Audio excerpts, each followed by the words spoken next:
लेकिन उसे जरा भी हिला नहीं सका। गर्जन। ऊपर से एक भयंकर गर्जना गूंजी और पर्वत श्रृंखला के भीतर एक शक्तिशाली आभा फैल गई, जिससे भयंकर और दुष्ट ऊर्जा का उत्सर्जन हो रहा था। जैसे जैसे गर्जना फैली, एक जबरदस्त दबाव फिर से गहराता गया। आसपास के पहाड़ों में जंगली जानवर तुरंत चौंक कर पीछे हट गए, कुछ जमीन पर गिर पड़े, कांप रहे थे और हिलने की हिम्मत नहीं कर रहे थे। हुश हुश, एक शक्तिशाली आभा ऊपर की ओर उठी, और यह स्पष्ट नहीं था कि यह कब शांत होगी। घाटी में गुफा के अंदर समय न तो तेजी से बह रहा था और न ही धीरे। जैसे जैसे 5वां दिन फिर से आया, गुफा के भीतर अथर्व को घेरे हुए 20 मीटर चौड़ा लाल प्रकाश सिकुड़कर लगभग 1 मीटर रह गया था। ये भी साफ दिखाई दे रहा था कि इस लाल प्रकाश में समाहित अपार ऊर्जा धीरे धीरे कम होती जा रही थी, क्योंकि अथर्व उसे धागे दर धागा निगल रहा था और सोख रहा था। लाल रंग की रोशनी धीरे धीरे कम होती गई।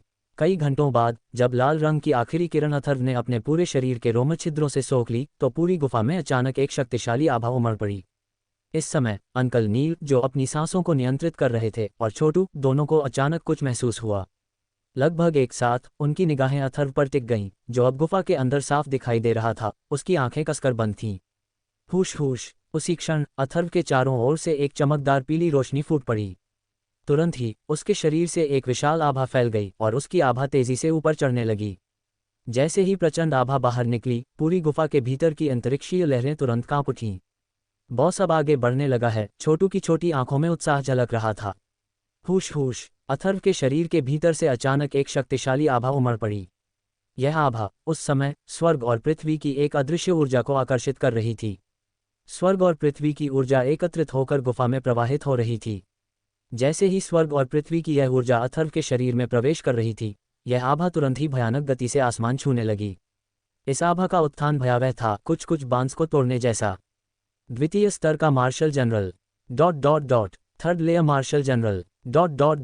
ट्रिपल मार्शल जनरल का शिखर। अथर्व की आभा में उछाल महसूस करते हुए बूढ़े नौकर की अभिव्यक्ति तेजी से गंभीर होने लगी। बच्चे, सिर्फ वर्तमान पर ध्यान मत दो। बहुत ज्यादा ऊर्जा सोखना भविष्य में तुम्हारे लिए हानिकारक होगा, अंकल नील ने धीरे से कहा। उनका मन घबरा रहा था। शक्ति में इतनी बड़ी वृद्धि के सामने कोई भी इस प्रलोभन को आसानी से अस्वीकार नहीं कर सकता था। हालांकि वह ये भी गहराई से जानते थे कि शक्ति में तत्काल वृद्धि का लालच नींव को पूरी तरह से अस्थिर कर देगा। इसका भविष्य की साधना पर निश्चित रूप से बहुत बुरा प्रभाव पड़ेगा, जिससे आगे बढ़ना बेहद मुश्किल हो जाएगा। हालांकि अंकल नील की चिंता कुछ हद तक बेवजह थी। अथर्व को अपने सफर में कई बार ऐसे प्रलोभनों का सामना करना पड़ा था, और हर बार उसने उन्हें बलपूर्वक दबा दिया था। इस बार भी यही हुआ। अथर्व ने महसूस किया कि उसकी ताकत तुरंत ट्रिपल मार्शल जनरल के शिखर तक पहुंच गई।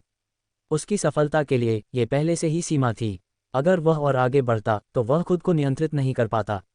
एक पल में अथर्व ने हाथ की मुहरें बनानी शुरू कर दीं। उसी समय अथर्व के दानतयान क्यू सागर के भीतर से एक भारी दबी हुई आवाज गूंजी। टकराना। अथर्व के शरीर के भीतर से लाल रंग की ऊर्जा का एक विशाल उभार फैल गया। ये लाल रंग की ऊर्जा अविश्वसनीय रूप से प्रचंड थी और फिर अंतरिक्ष में बिखर गई। लाल रंग की ऊर्जा के निरंतर प्रसार ने तुरंत ही संपूर्ण गुफा को इस हिंसक ऊर्जा से भर दिया। जैसे ही यह ऊर्जा उसके शरीर से बाहर निकली और बिखरी, अथर्व की आभा का आगे बढ़ना रुक गया। उसकी आभा में थोड़ा उतार चढ़ाव होने लगा। आधे घंटे बाद अथर्व की आभा पूरी तरह से शांत हो गई। ट्रिपल मार्शल जनरल का शिखर। अथर्व से रिश्ती आभा को महसूस करते हुए अंकल नील ने धीरे से कहा। उनके चेहरे पर मुस्कान आ गई। उन्होंने बुदबुदाया, इस बच्चे की दृढ़ता निखर कर आई है। हिस हिस। तभी अथर्व का आभामंडल स्थिर होने के बाद उसकी आंखें अचानक खुल गईं। प्रकाश की 2 किरणें चमक उठीं और देर तक वहीं रहीं। इस क्षण उसकी निगाहें और भी गहरी और तेज हो गईं। फुश। अपने तांतियन क्यू सागर से एक घूंट भर गंदी हवा बाहर निकालने के बाद अथर्व खड़ा हो गया। इस क्षण अपने तांतियन क्यू सागर में प्रचुर मात्रा में मौजूद सच्ची क्यू को महसूस करते हुए उसके शरीर में एक उत्साह का संचार हुआ। उसके शरीर की हड्डियां और जोड़ तुरंत पटाखों की तरह चटक उठे, शक्ति के एहसास से भर गए। कितना आरामदायक, अथर्व ने धीरे से कहा। सच्ची क्यू उसकी मेरिडियंस में प्रवाहित हुई, उसका हरा चोगा सरसराया, और एक आभामंडल जो पहले की तुलना में कई गुना अधिक प्रबल था, उसके चारों ओर से तुरंत बाहर निकल आया, अंतरिक्षीय तरंगों को झकझोरकर बाहर की ओर फैल गया। बॉस, आप फिर से आगे निकल गए, छोटू ने खुश होकर कहा। अथर्व आलस से खींचा हुआ था।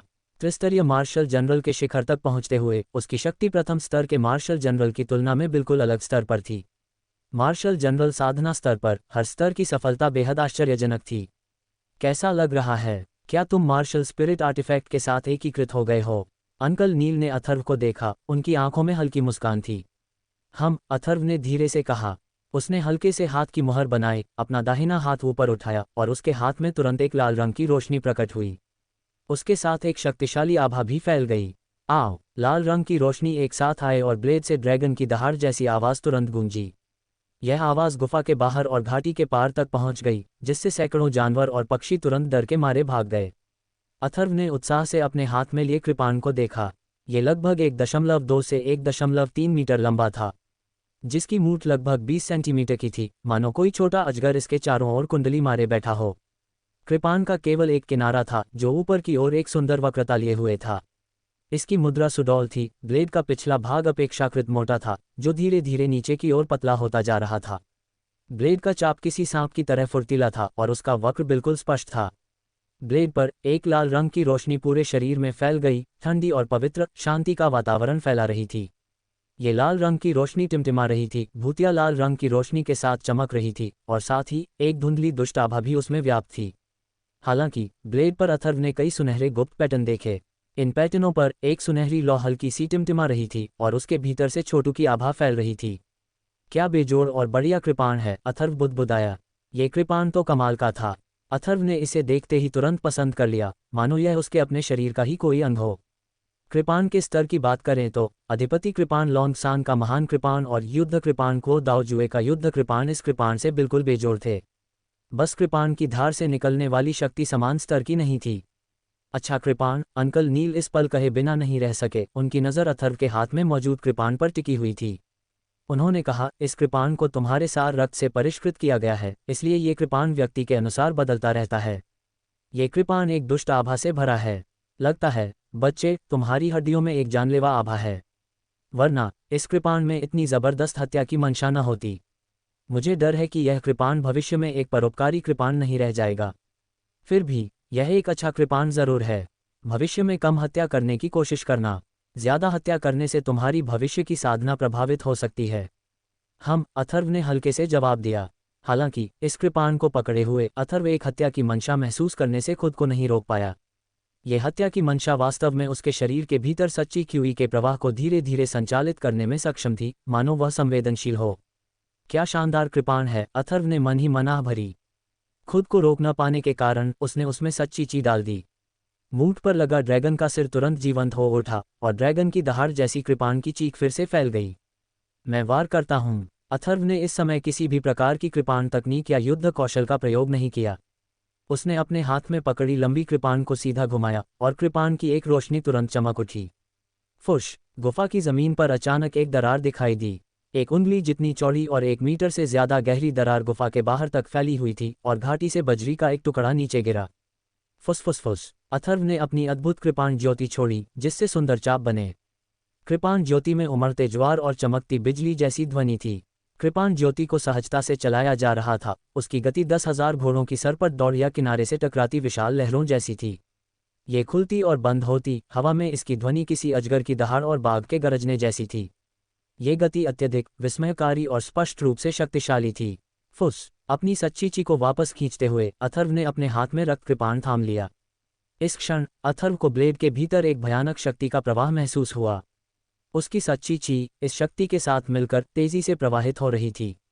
अथर्व को ब्लेड के भीतर से एक अत्यंत उत्सुकता और उत्तेजना की धीमी सी आवाज सुनाई दी। Crack crack! इस समय जमीन से लगातार ध्वनि विस्फोट हो रहे थे। गुफा के तल के ठीक नीचे चट्टान थी और अब ये चट्टानी जमीन मकड़ी के जाले की तरह अनगिनत दरारों में फट रही थी। ये कृपाण केवल पीले स्तर पर है। जब आपकी मार्शल स्पिरिट आर्टिफैक्ट पृथ्वी स्तर तक पहुंच जाएगी तो ये ब्लेड के भीतर जगह बनाने में सक्षम हो जाएगी, अंकल नील ने अथर्व से कहा। अंकल नील, क्या स्पिरिट आर्टिफैक्ट्स के पास केवल पृथ्वी स्तर पर पहुंचने पर ही स्थान होता है? अथर्व ने पूछा। ये सही है। चाहे वह मार्शल स्पिरिट आर्टिफैक्ट हो या सोल स्पिरिट आर्टिफैक्ट, जगह पाने के लिए उसे पृथ्वी स्तर तक पहुंचना होगा। पीले और रहस्यमय स्तर के स्तर आकार में बदल सकते हैं, लेकिन उनका अपना स्थान नहीं हो सकता, अंकल नील ने कहा। ओह! अथर्व ने यूं होंगलिंग के महल की आत्मा कलाकृति को याद करते हुए थोड़ा सिर हिलाया। वह एक आत्मा कलाकृति होनी चाहिए थी। वह पहले भी उस महल की आत्मा कलाकृति में फंस चुका था। उसने उम्मीद नहीं की थी कि वह कलाकृति वास्तव में पृथ्वी स्तर की होगी। क्लाउड सनसेक्ट वाकई असाधारण है। यू शियातन की बेटी होने के नाते वह भी असाधारण है। एक मार्शल आर्टिस्ट जो पृथ्वी स्तर की आत्मा कलाकृति धारण करती है और साथ ही उसके पास पृथ्वी दानव रहस्यमय वज्र के 2 टुकड़े भी हैं। अगर किसी साधारण व्यक्ति को यह मिल जाए तो यह कोई मजाक नहीं होगा। इस कृपाण की गुणवत्ता मेरे अनुमान से कहीं ज्यादा थी, लेकिन इसने मुझे लगभग अभिभूत भी कर दिया। 10,000 साल का क्रिम्सन कॉपर अपनी प्रतिष्ठा पर खरा उतरता है। अगर मुझे इसे परिष्कृत करने की गुप्त विधि नहीं पता होती, जिसमें आपके सार रक्त का उपयोग सिंचाई के रूप में किया जाता है और मेरे 9 ड्रैगन क्रिम्सन फ्लेम कड़ाही में मौजूद क्रिम्सन ज्वाला के साथ, जो कोई साधारण आत्मा अग्नि नहीं है, तो इसे सफलतापूर्वक परिष्कृत नहीं किया जा सकता था। 10,000 साल के क्रिम्सन कॉपर को आधार बनाकर आपके सार रक्त को उत्प्रेरक के रूप में और इसमें छोटू की सोल बीस्ट आत्मा की थोड़ी सी मात्रा के साथ इस कृपाण की गुणवत्ता अब पीले ग्रेड में शीर्ष स्तर की है। इसे अच्छी तरह से विकसित करें और दिव्य कलाकृति स्तर तक आगे बढ़ने में ज्यादा समय नहीं लगेगा, नील ने अथर्व से कहा। बहुत बहुत शुक्रिया नील, अथर्व ने झुककर प्रणाम किया। अथर्व ने नील द्वारा उसके लिए किए गए हर छोटे बड़े काम को अपने दिल में संजोकर रखा था।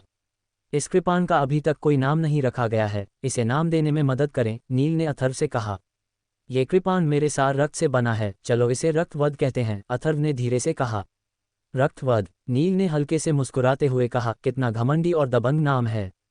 मेरी बात याद रखना, भविष्य में ज्यादा खून के प्यासे मत बनो, इससे तुम्हारी साधना पर असर पड़ेगा। इस बच्चे को याद है, अथर्व ने जवाब दिया। ये कृपाण पहले से ही पीले ग्रेड के शीर्ष स्तर पर है, रहस्यमय ग्रेड से बस एक कदम दूर। क्या आप जानते हैं कि यह क्या दर्शाता है? नील ने पूछा। क्या तुमने कृपाण का उपयोग करते समय कुछ भी नहीं खोजा? नील ने हल्की मुस्कान के साथ पूछा। मुझे लगता है कि यह कृपाण मेरी सच्ची क्यूई को सक्रिय कर सकती है। इसे आराम से चलाने पर इसकी शक्ति हथेली के वार से कहीं अधिक होती है, उसने एक पल सोचने के बाद कहा। सही, यह मार्शल स्पिरिट अस्त्रों की शक्ति है, खासकर इसलिए क्योंकि आपका वर्तमान रक्तवध आपका नेटल मार्शल स्पिरिट अस्त्र है। स्पिरिट अस्त्रों की मांग बलवान व्यक्तियों द्वारा इसलिए की जाती है क्योंकि ये आक्रमण शक्ति को बढ़ा सकते हैं। पीले ग्रेड मार्शल स्पिरिट अस्त्र या सोल स्पिरिट अस्त्र साधकों और अध्यात्मवादियों की शक्ति को लगभग एक स्तर तक बढ़ा सकते हैं। कहने का तात्पर्य यह है कि एक प्रथम स्तर मार्शल जनरल साधक केवल रक्तवध की शक्ति पर निर्भर होकर एक द्वितीय स्तर मार्शल जनरल से मुकाबला कर सकता है। यदि इसे मार्शल कौशल के साथ जोड़ दिया जाए तो यह और भी अधिक शक्तिशाली हो जाता है। जब एक ही मार्शल कौशल का उपयोग एक साधारण अस्त्र और एक स्पिरिट अस्त्र के साथ किया जाता है तो शक्ति में अंतर निश्चित रूप से 3 गुना से भी अधिक होता है, नील ने कहा। इतना शक्तिशाली? अथर्व थोड़ा हैरान हुआ। ये सिर्फ एक पीले रंग का मार्शल स्पिरिट हथियार है। एक रहस्यमयी ग्रेड मार्शल स्पिरिट हथियार होने के नाते इसे धारण करने वाला प्रथम स्तर का मार्शल जनरल तृतीय स्तर के मार्शल जनरल से मुकाबला कर सकता है। जहां तक पृथ्वी स्तर के मार्शल स्पिरिट हथियार की बात है, तो यह एक तृतीय स्तर के मार्शल जनरल को मार भी सकता है और चतुर्थ स्तर के मार्शल जनरल से बमुश्किल मुकाबला कर सकता है।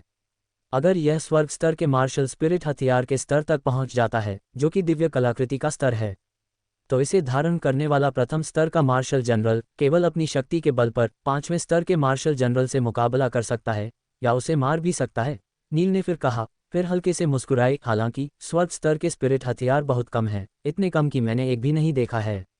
अगर किसी के पास दिव्य कलाकृति को परिष्कृत करने की सामग्री भी हो तो भी उसे आसानी से परिष्कृत नहीं किया जा सकता। ये बहुत भयानक है, अथर्व ने आश्चर्य से कहा। वह इस समय तीसरे स्तर के मार्शल जनरल के शिखर पर था।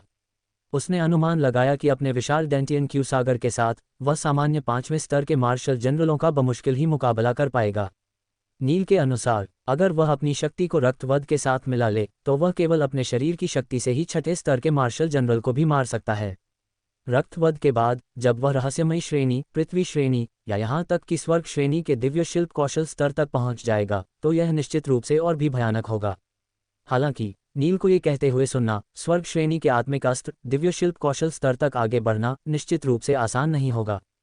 क्या तुम्हें लगता है कि आत्मिक हथियार हर जगह हैं और आत्मिक हथियारों के लिए सामग्री मिलना तो बहुत मुश्किल है, यहाँ तक कि आत्मिक हथियारों को परिष्कृत करने वाले अध्यात्मवादी भी कम ही हैं। इसलिए ये ताकतवर लोग आत्मिक हथियारों के दीवाने होते हैं, नील ने अथर्व की ओर देखते हुए कहा। हालांकि ताकत कई गुना बढ़ाना मार्शल जनरलों, मार्शल सोल्स और मार्शल कमांडरों के लिए है। मार्शल किंग के स्तर तक पहुंचने के बाद हर स्तर में जमीन आसमान का अंतर होता है। आत्मिक हथियारों के भरोसे ऊंचे स्तरों से मुकाबला करना बेहद मुश्किल हो जाता है। अथर्व ने थोड़ा सिर हिलाया। शक्ति का स्तर जितना ऊंचा होगा, स्वाभाविक रूप से अंतर उतना ही ज्यादा होगा। आपको कृपाण को परिष्कृत करने देने के कुछ विशेष कारण भी हैं। यहाँ पृथ्वी तत्व रहस्यमय श्रेणी के मध्य स्तरीय कृपाण युद्ध कौशलों का एक समूह है, जिसे 9 आकाश विदारक प्रहार कहा जाता है। जब आप अंतिम 9 प्रहारों तक साधना कर लेते हैं तो इसकी शक्ति सीधे रहस्यमय श्रेणी के उच्च स्तरीय युद्ध कौशलों के बराबर होगी, जो कि अत्यंत असाधारण है। आपका मुख्य गुण पृथ्वी तत्व है और अपने वर्तमान रक्तवद के साथ इसकी साधना करने पर शक्ति निश्चित रूप से कमजोर नहीं होगी। नील ने अथर्व की ओर देखा और उसे एक समृद्ध पृथ्वी तत्व आभा से युक्त जेड स्लिप दी। बहुत बहुत शुक्रिया नील। अथर्व ने तुरंत उत्साह से नील द्वारा दी गई जेड पर्ची रख दी। नील द्वारा दी गई एक भी चीज खराब नहीं थी। तुम 1.5 महीने से बाहर हो। जब तुम्हारे पास समय हो तो इस मार्शल कौशल को विकसित करना। अगर तुम जल्द ही वापस नहीं गए तो तुम्हारी माँ और तुम्हारी छोटी मंगेतर चिंतित हो जाएंगी, नील ने अथर्व से धीरे से कहा। हे अथर्व हंसा। जाते समय उसने अपनी माँ अवंतिका, देवांशी और बाकियों से कहा था कि वह लगभग 1 महीने में वापस आ जाएगा। उसे उम्मीद नहीं थी कि ब्लड स्लॉटर को परिष्कृत करने में 1.5 महीना लगेगा। अपने हाथ में ब्लड स्लॉटर देखकर अथर्व बेहद खुश हुआ। आखिरकार उसके पास एक नेटल मार्शल स्पिरिट वेपन था। घाटी के बाहर जैसे ही दोनों आकृतियां ऊपर उछलीं, स्वर्गीय पंखों वाला हिमसिंह हवा में उनका इंतजार कर रहा था। इस समय स्वर्गीय पंखों वाले हिमसिंह का आभामंडल फिर से काफी बढ़ गया था। उसके पंख फैल गए थे, जिससे स्थानिक वायु प्रवाह अलग हो गया था, जिससे वह सीधे झूल रहा था। ये चौथे स्तर के मध्य चरण तक पहुंच गया। अथर्व हल्के से मुस्कुराया। एक मार्शल स्पिरिट पवित्र फल ने स्वर्गीय पंख वाले हिमसिंह को चौथे स्तर के प्रारंभिक चरण से चौथे स्तर के मध्य चरण तक पहुंचने में सक्षम बनाया था। छोटू द्वारा एक मार्शल स्पिरिट पवित्र फल का सेवन करने के बाद अथर्व को लगा कि राक्षसी जानवरों की सफलताओं पर मार्शल स्पिरिट पवित्र फल का प्रभाव साधकों और अध्यात्मवादियों की तुलना में काफी कमजोर लग रहा था। यदि कोई साधक इसे ग्रहण करता है तो एक मार्शल स्पिरिट पवित्र फल यदि किसी प्रथम स्तर की मार्शल आत्मा द्वारा ग्रहण किया जाता है तो 9वें स्तर की मार्शल आत्मा या उससे भी उच्चतर तक पहुंचने के लिए पर्याप्त होगा। उस समय सुवर्णा ने गुप्त स्थान में एक मार्शल स्पिरिट पवित्र फल का सेवन किया था और प्रथम स्तर के मार्शल जनरल से द्वितीय स्तर के मार्शल जनरल के शिखर तक भी पहुंच गया था। मार्शल जनरल स्तर पर एक स्तर पार करना मार्शल सोल स्तर पर एक स्तर पार करने के बराबर है। हालांकि मार्शल स्पिरिट सीक्रेट फ्रूट फिलहाल एक जेड बॉक्स में रखा हुआ था और उसका असर पहले ही थोड़ा कमजोर हो चुका था। मार्शल स्पिरिट सीक्रेट फ्रूट का असर तुरंत सेवन करने पर सबसे ज्यादा होता था। हिस छोटू ने अपनी जीभ हिलाई और उसकी छोटी आंखों में एक मुस्कान उभर आई जैसे ही उसने कहा, हिमसिंह, यह अच्छा है कि तुम आगे निकल गए। तुम मुझसे बहुत पीछे नहीं रह सकते। स्नोलैंड, चलो शास्त्री परिवार के पास वापस चलते हैं, अथर्व ने कहा। हाँ गुरु, स्वर्गीय पंखों वाले हिमसिंह ने उत्तर दिया। उसके विशाल शरीर पर एक राजा जैसी शक्ति व्याप्त थी, जिसकी तुलना साधारण राक्षसी जानवरों से नहीं की जा सकती थी। यहाँ तक कि रिवर्स स्केल डेमोनिक रॉक और ब्लड जेड डेमोनिक टाइगर जैसे राक्षसी जानवर भी उसकी बराबरी नहीं कर सकते थे। हालांकि reverse scale demonic rock, blood Z demonic tiger, lunar demonic rabbit और 2 सिर वाला वाटरफायर डेमोनिक फ्लड ड्रैगन भी साधारण प्राणी नहीं थे। मुझे आश्चर्य है कि सारांश किस स्तर तक पहुंच गई है, अथर्व ने स्वर्गीय पंख वाले हिमसिंह की पीठ पर धीरे से कहा। सारांश की साधना प्रतिभा वास्तव में अच्छी नहीं है। हालांकि इन 3 वर्षों में मैंने उसकी काया को लगभग बदल दिया है। साथ ही आपने उसे जो मार्शल स्पिरिट पवित्र फल दिया है उसके साथ भविष्य में मार्शल किंग तक पहुंचने का उसका मौका जरूर है, लेकिन आगे की राह पर आगे बढ़ना बहुत मुश्किल होगा, नील ने धीरे से कहा। नील, पिछले 3 सालों के लिए शुक्रिया, अथर्व ने कृतज्ञता से भरी आंखों से कहा। वह जानता था कि उसके संपर्क के कारण ही नील ने सारांश को प्रशिक्षित करने में मदद की थी। किस बात के लिए शुक्रिया? उस मूर्ख सारांश ने कुछ स्पिरिट मेडिसिन बर्बाद कर दी जो मैंने दशकों से इकट्ठा की थी। उनकी कीमत तुम्हारी कल्पना से भी परे है। वरना क्या तुम्हें लगता है कि वो सिर्फ अपनी प्रतिभा के दम पर 3 साल में मार्शल सोल तक पहुंच सकता है? तुम बच्चे इसे किसी और दिन मुझे लौटा दोगे, नील ने अथर्व को घूरते हुए कहा। नील, इस बच्चे के भविष्य में जो कुछ भी है वह सब तुम्हारा है। इस बच्चे का आधा जीवन भी तुम्हारा है। अथर्व ने फिर से गहरा प्रणाम किया। 3 साल से भी ज्यादा समय पहले उसने गलती से 2 स्पिरिट पिल्स खा ली थीं। हालांकि वह यिन यांग बॉडी बन गया था, फिर भी उसे मौत का सामना करना पड़ा। अगर नील न होता तो वह बहुत पहले ही मर गया होता। उसकी सारी वर्तमान शक्ति और यिन यांग स्पिरिट मार्शल आर्ट जो उसने विकसित की थी वह नील ने ही दी थी। नील के प्रति अथर्व ने असीम कृतज्ञता महसूस की। तुमने ये कब से शुरू कर दिया बेटा? ये बूढ़ा आदमी तो ऐसे ही नहीं फंसता। जल्दी वापस आओ। मुझे लगता है कि शास्त्री परिवार में हाल ही में कुछ रोमांचक देखने को मिलेगा। लगता है मैं भी इस शास्त्री परिवार में ज्यादा देर नहीं रुक सकता। स्वर्गीय पंखों वाले हिमसिंह की पीठ पर नील ने अपने शरीर को तान लिया। उसका पहले जैसा ऊर्जावान रूप अब उसकी जीर्ण शीर्ण धुंधली आंखों में लौट आया था। नील, क्या शास्त्री परिवार को कुछ होने वाला है? अथर्व ने संदेह से पूछा। शायद ऐसा ही है। मैं 30 साल से ज्यादा समय से तुम्हारे शास्त्री परिवार में हूँ। 20 साल पहले से तुम्हारा शास्त्री परिवार ड्रैगन और सांपों से घुल मिल गया है। ये काफी जीवंत रहा है। मेरा अनुमान है कि शास्त्री परिवार में एक बड़ा तमाशा होने में ज्यादा समय नहीं लगेगा, इसलिए सावधान रहना, नील ने धीरे से कहा। बहन देवांशी, वह छोटा चोर अभी तक वापस क्यों नहीं आया? उसने कहा था कि वह 1 महीने के लिए एकांतवास में जा रहा है, लेकिन 1.5 महीना हो गया है और वह अभी तक वापस नहीं आया है। अवंतिका ने शास्त्री परिवार के आंगन में कुछ चिंता के साथ देवांशी से कहा। अथर्व के पास छोटू है, इसलिए कुछ भी नहीं होना चाहिए जब तक कि। देवांशी ने भौहें चढ़ाईं, उसके दिल में थोड़ी चिंता भी महसूस हुई। क्या ये हो सकता है कि प्रतिहार परिवार ने फिर से मजबूत लोगों को भेजा है? अवंतिका का सुंदर चेहरा उतर गया। चिंता मत करो, यंग मास्टर ठीक हो जाएंगे, आंगन में टेढ़ी आंखों वाले सारांश ने कहा। सिर्फ उसे ही पता था कि यंग मास्टर नील के साथ बाहर गए हैं, इसलिए खतरे का सामना करने की संभावना ज्यादा नहीं थी। सारांश, तुम्हें अथर्व की तलाश के लिए किसी को भेजना ही चाहिए, हेमलताशी ने कहा। इस समय अवंतिका और देवांशी की चिंता सुनकर वह खुद और भी चिंतित हो गई। माँ, मुझे ढूंढने की कोई जरूरत नहीं है, क्या मैं वापस नहीं आया? आवाज के गिरते ही अथर्व का शरीर आंगन में आ चुका था। मैंने कहा था कि यंग मास्टर ठीक रहेंगे, सारांश ने कहा। सारांश, तुम्हारी सफलता काफी अच्छी है। अथर्व की नज़र सारांश पर पड़ी। 1.5 महीने में सारांश के आसपास का आभामंडल 6ठी परत की मार्शल आत्मा के स्तर तक पहुंच चुका था। धन्यवाद युवा गुरु, सारांश ने कृतज्ञतापूर्वक कहा। उसकी यह तीव्र सफलता पूरी तरह से युवा गुरु द्वारा दिए गए मार्शल स्पिरिट पवित्र फल की बदौलत थी, अन्यथा वह इतनी जल्दी सफलता प्राप्त नहीं कर पाता। कई घंटे बाद आंगन के छोटे से हॉल में अथर्व की भौहें तन गईं। उसे अभी अभी देवांशी और सारांश से पता चला था कि अनंग शास्त्री परिवार में लौट आया है और संजू और यश भी शास्त्री परिवार में आ गए हैं। उसकी निगाहें ठंडी पड़ गईं और फिर अथर्व के होठों पर ठंडक की एक झलक दिखाई दी। उसे बस यही चिंता थी कि प्रतिहार परिवार से कैसे निपटे, और यह मौका उसके दरवाजे पर ही आ गया था। छोटे चोर, तुम क्या योजना बना रहे हो? अवंतिका ने अथर्व को देखा, अपने चारों ओर ठंडक महसूस की और डर का एक अंश महसूस किया। आपको क्या लगता है विश्वनाथ की अभिव्यक्ति क्या होगी और प्रतिहार परिवार की अभिव्यक्ति क्या होगी अगर उसके दोनों प्यारे पोते बाहर मर गए? अथर्व ने उदासीनता से कहा, उसके चेहरे पर एक हल्की मुस्कान दिखाई दी। अथर्व, क्या तुम शास्त्री परिवार में कदम रखने की सोच रही हो? देवांशी ने कहा, मुझे चिंता है कि तुम्हारे जाओ किंघई और संजू को मारने के बाद ये प्रतिहार परिवार के क्रेजी रिवेंज को आकर्षित करेगा। चाहे मैं प्रतिहार परिवार को उकसाऊं या नहीं, विश्वनाथ मुझे मारना चाहता है। चित्रांश पहले से ही एक उदाहरण है। अब पलटवार करने की मेरी बारी है, अथर्व ने हल्की मुस्कान के साथ कहा। छोटे चोर, तो मैं तुम्हारी मदद करूंगी। तुम्हारे लिए उन दोनों से अकेले निपटना थोड़ा मुश्किल है, अवंतिका ने कहा। उसे प्रतिहार परिवार की परवाह नहीं थी, वह किसी के साथ भी विनम्र नहीं होगी जो उसके आदमी से निपटना चाहे।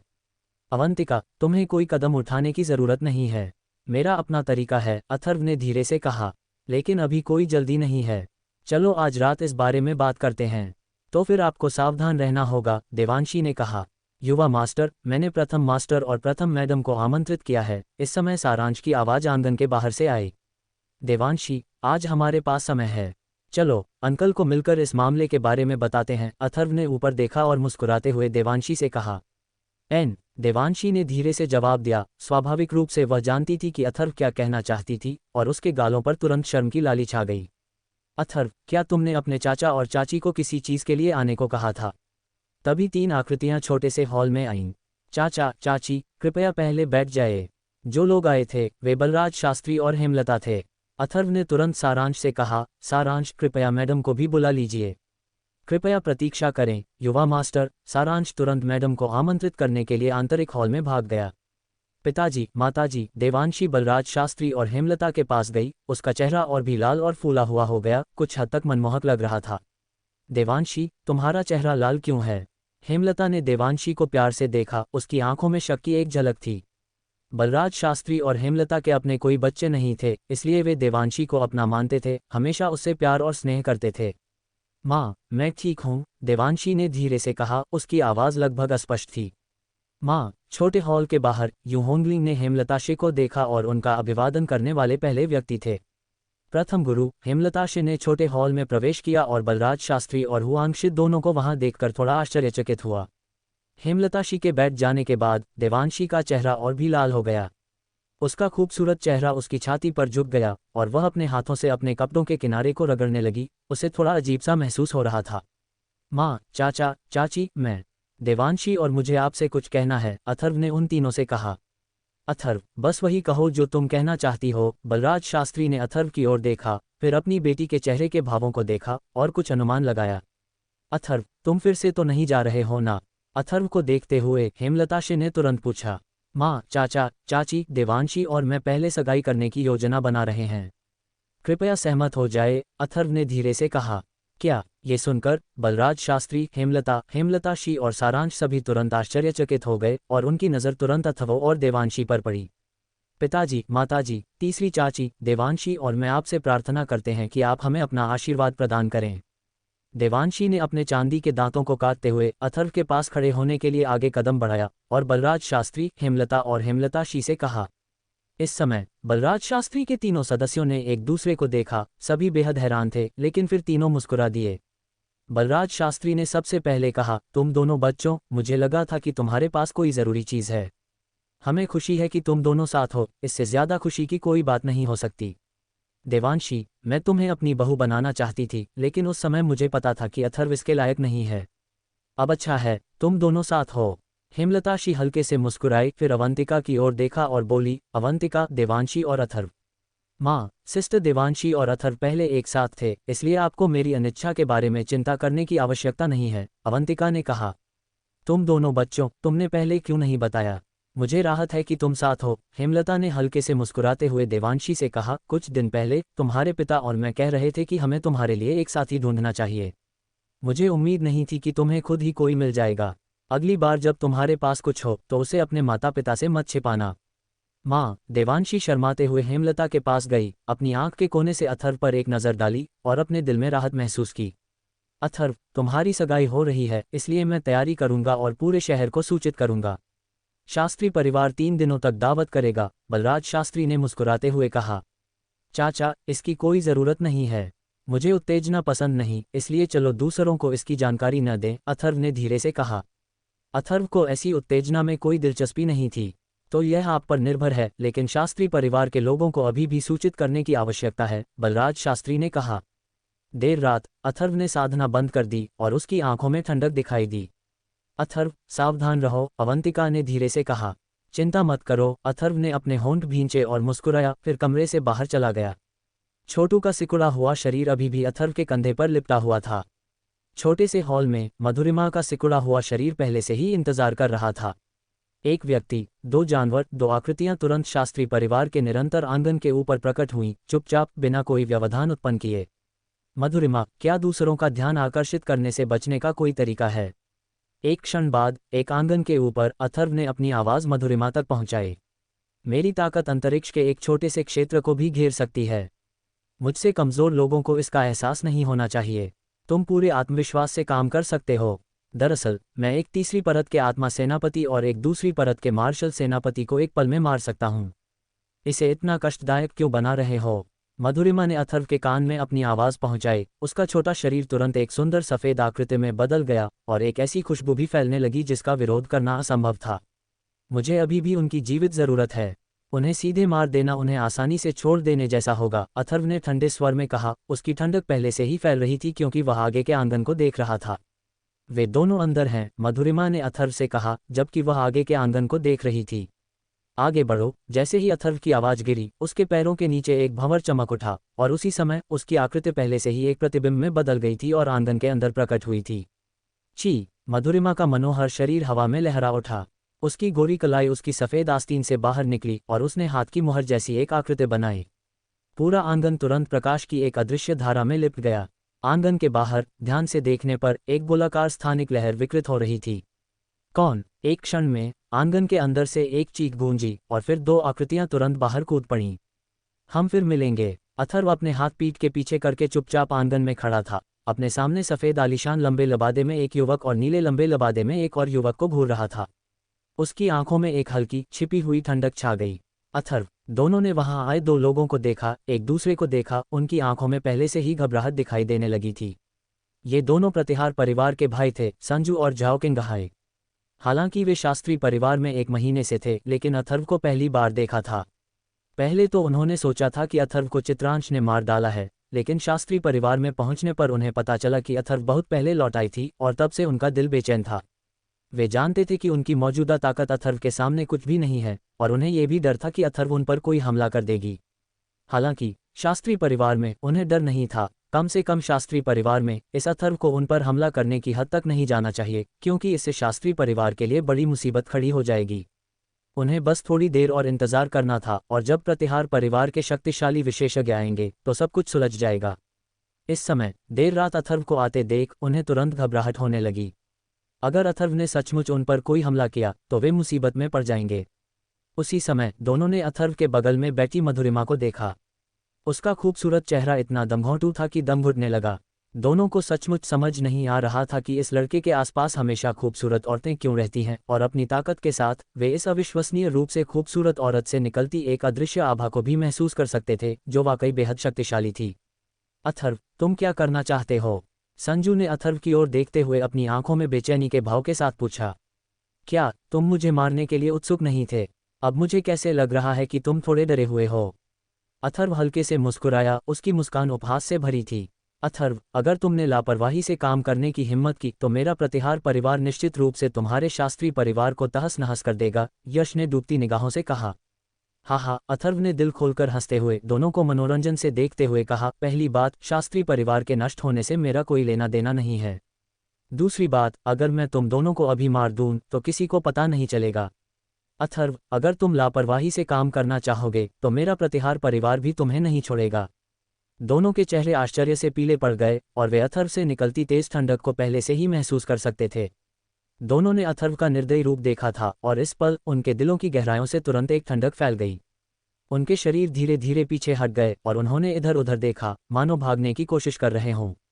भागने के बारे में मत सोचो, मैंने जगह सील कर दी है, तुम भाग नहीं सकते। मधुरिमा की बर्फीली आवाज़ मानो नर्क से आए हो, इतनी ठंडी कि उनकी रीढ़ में सिहरन दौड़ गई। मधुरिमा की बातें सुनकर दोनों और भी ज्यादा डर गए। उनकी निगाहें आसपास के इलाके पर घूम गईं, और वे सदमे से भर गए। जगह घेरने का मतलब था कि प्रतिद्वंद्वी कम से कम मार्शल कमांडर के स्तर का तो था ही। क्या यह अविश्वसनीय रूप से सुंदर महिला वास्तव में मार्शल कमांडर हो सकती है? अथर्व, अगर तुमने हमें मार दिया तो प्रतिहार परिवार तुम्हें बिल्कुल नहीं छोड़ेगा। तुम एक भयानक मौत मरोगे, संजू ने अथर्व को घूरते हुए अपनी आखिरी धमकी दी। मैं आपको बताना भूल गया, चित्रांश पहले ही मर चुका है। अब आपकी बारी है, और फिर पूरा प्रतिहार परिवार, अथर्व ने ठंडे स्वर में कहा। तुमने चित्रांश को मार डाला। अब दोनों और भी ज्यादा डर गए। वे चित्रांश की ताकत जानते थे, वह चौथे चरण का मार्शल कमांडर था। अथर्व की ताकत के कारण उसे मारना नामुमकिन था। शुरू में उन्होंने सोचा था कि चित्रांश अथर्व को रोक नहीं पाया, जिससे वह बच निकला। लेकिन अब उन्हें यह जानकर सदमा लगा कि चित्रांश वास्तव में मर चुका था। ठीक है, अब तुम्हारी बारी है, अथर्व ने ठंडे स्वर में कहा, और धीरे धीरे यश की ओर चल पड़ा। झाओ किंघाई और संजू भयभीत थे, लेकिन उनके भाव डूब गए। उनकी आध्यात्मिक ऊर्जा और सच्ची क्यूई तुरंत उमड़ पड़ी, और वे तुरंत अथर्व की ओर झपटे। बच्चे, मैं तुझसे मरते दम तक लड़ूंगा। एक जोरदार चीख गूंजी। प्रतिहार परिवार के दोनों भाइयों के पास बेतहाशा लड़ने के अलावा कोई चारा नहीं था। जैसे ही वे अथर्व की ओर झपटे, उनकी आकृतियां तुरंत प्रकाश की धारियों में बदल गईं। मधुरिमा, संजू तुम्हारा है। अथर्व की आवाज धीमी हो गई, और उसके मुंह के कोने पर एक अजीब सी ठंडक दिखाई दी। भाड़ में जाओ। झाओ किंघई का शरीर बिजली की तरह चमकता हुआ एक प्रकाश की किरण में बदल गया और अथर्व के सामने आ पहुंचा। एक पल में उसके हाथ की मुहरें बदल गईं, और अचानक उसके सामने हवा के झोंके की एक तेज आवाज गूंज उठी। हुश हुश। पलक झपकते ही ऊर्जा से संघनित एक तीक्ष्ण बाण झाओ किंघई के सामने हवा में उछला। अंतरिक्ष को भेदने की शक्ति से युक्त यह ऊर्जा बाण एक भुजा जितना मोटा था। अंतरिक्षीय ऊर्जा की लहरें चारों दिशाओं में फैल गईं, और प्रचंड आभा की एक लहर फैल गई। अथर्व से निपटने के लिए यश शुरू से ही किसी स्पिरिट उपयोगकर्ता का सबसे भयानक सोल अटैक ही कर सकता था। यही उसकी ताकत थी, उसी स्तर के स्पिरिट उपयोगकर्ताओं में उसकी शक्ति बिल्कुल सर्वोच्च थी। इस प्रचंड आभा से दबा हुआ स्थान भारी हो गया। इस हमले ने सीधे आत्मा को निशाना बनाया। इस समय अथर्व के होठों पर एक अजीब सी मुस्कान भी तैर रही थी, उसके हाथों की मुहरें पहले से ही चुपचाप बन रही थीं। जैसे ही ऊर्जा बाण नीचे गिरा, अथर्व की नज़र अचानक ऊपर उठ गई। उसके पैरों के नीचे चीका एक भंवर तुरंत चमक उठा, और उसकी आकृति किसी भूत की तरह अपने मूल स्थान से गायब हो गई। इस समय तैरती हुई प्रकाश छाया का उपयोग करते हुए उसकी गति एक अद्वितीय स्तर पर पहुंच गई थी। जैसे ही अथर्व का आकार गायब हुआ, यश द्वारा किया गया आत्मा का हमला तुरंत अपने निशाने से चूक गया। दोनों लगभग एक दूसरे से टकरा गए। जब अथर्व की आकृति भूत जैसी दिखाई दी तो वह यश के सामने आ चुका था। हाथों की मुहरें बनते ही आध्यात्मिक ऊर्जा तुरंत उसके चारों ओर एकत्रित हो गई। भयानक वायु दाब के कारण अंतरिक्ष में ऐंठन होने लगी और एक शक्तिशाली आभा फैल गई। अथर्व के हाथ में एक लाल रोशनी घनीभूत हो गई। अंतरिक्षीय लहरें खुल गईं और सीटी बजाती हवा तेज हो गई। Blade soul light blade. Atharv के मुंह से एक धीमी चीख निकली। उसने अपने हाथों की सील ऊपर की ओर घुमाई, मानो अपने सामने एक खूबसूरत अर्धचंद्राकार चाप खींच रहा हो। प्रकाश की गति के बावजूद उसके हाथ की लाल बत्ती ने तुरंत नीचे से ऊपर तक एक अर्धचंद्राकार प्रकाश फैला दिया। यह अर्धचंद्राकार लाल ब्लेड तुरंत ही अंतरिक्षीय वायु प्रवाह को चीरता हुआ आसपास की हवा की धाराओं में फैल गया। अथर्व ने तुरंत ही हमला होते देख लिया। यश का चेहरा पीला पड़ गया। सदमे से या डर से उसके चेहरे के भाव लगभग जम से गए। अर्धचंद्राकार लाल ब्लेड ने शून्य को चीर डाला, एक खूबसूरत प्रहार। प्रकाश की गति के बावजूद इसने सीधे अंतरिक्षीय कंपन पैदा किए। ऊर्जा गर्जना कर रही थी, जिससे अंतरिक्ष में ध्वनि विस्फोट पैदा हो रहे थे। ब्लेड की रोशनी ने एक सुंदर प्रतिबिंब छोड़ा, मानो अंतरिक्ष में किसी उल्कापिंड की लंबी चमकदार पूंछ उड़ रही हो, और फिर बेरहमी से झाओ किन्घई की ओर टूट पड़ी। तुम भी एक आत्मा सेनापति हो। जब अर्धचंद्राकार लाल ब्लेड झाओ किन्घई के पास पहुंचा तो उसने आखिरकार मूर्खतापूर्ण प्रतिक्रिया व्यक्त की। भय से भरे चेहरे के साथ वह बस जल्दी से अपने सामने एक अदृश्य सफेद रोशनी स्थापित कर सका। वाह! अर्धचंद्राकार लाल ब्लेड एक प्रतिबिंब के साथ झाओ किन्घई के सुरक्षात्मक प्रकाश अवरोध पर तुरंत और धीरे से वार किया। देखने में यह एक हल्का वार था, फिर भी इसने झाओ किन्घई के चारों ओर के प्रकाश अवरोध को तुरंत मोड़ दिया और फिर अवरोध दरकने लगा। अंततः भयानक ऊर्जा उतार चढ़ाव फूट पड़े। एक अतुलनीय रूप से तीव्र शक्ति फैल गई, जिससे आसपास का स्थान भी मुड़ने लगा। धप धप फैलती ऊर्जा की रोशनी के बीच झाओ किन्घई का शरीर तेजी से पीछे की ओर लड़खड़ाया। उसका चेहरा पीला पड़ गया। उसकी भौहों के बीच में अब हल्का खून का धब्बा था। हुश हुश। लगभग उसी समय अथर्व की आकृति यश के सामने एक भूत की तरह प्रकट हुई। झाओ किन्घई तेजी से पीछे हट गया, लेकिन अथर्व की तुलना में उसकी गति बहुत धीमी थी। अथर्व ने एक हाथ की मुहर बनाए, अपनी पांचों उंगलियां आपस में जोड़ लीं और उसका शरीर बिजली की तरह आगे बढ़ा और उसने अपनी हथेली यश के सिर के मुकुट पर रख दी। जैसे ही झाओ किन्घई पलटवार करने ही वाला था, उसके मन में एक तीव्र पीड़ा फूट पड़ी। उसके मन की आध्यात्मिक ऊर्जा अब उसके नियंत्रण से बाहर हो गई थी और वह बेतहाशा प्रतिद्वंद्वी के शरीर में समा रही थी। उसकी चीख बेहद तेज थी, लेकिन मधुरिमा द्वारा घेरे गए स्थान के भीतर वह आवाज बाहर नहीं निकल सकी। उसी क्षण यश को मृत्यु का आभास हुआ। साथ ही उसे अंततः एहसास हुआ कि अथर्व वास्तव में एक आत्मा उपयोग करता थी। उसे कभी पता ही नहीं चला था कि अथर्व भी एक आत्मा उपयोग करता थी। उसके मन में ढेरों सवाल थे, लेकिन अब उसके पास उन्हें समझने का समय या अवसर नहीं था। अथर्व को यश से निपटने में 6 सेकंड से ज्यादा का समय नहीं लगा, और इन 6 सेकंडों के दौरान झाओ किंगतियान, जिसने पहले अथर्व पर हमला किया था, ने पाया कि एक सफेद आकृति अचानक उसके सामने प्रकट हो गई। बिना किसी हिचकिचाहट के संजू की सच्ची ची उसके पैरों के नीचे धड़क उठी और उसका शरीर सीधा ऊपर उठ गया। हाथ में तलवार लिए तलवार की रोशनी हवा को चीरती हुई, शून्य को चीरती हुई सीधे अंतरिक्षीय कंपन पैदा कर रही थी। ऊर्जा गर्जना कर रही थी, जिससे अंतरिक्ष में ध्वनि विस्फोट पैदा हो रहा था।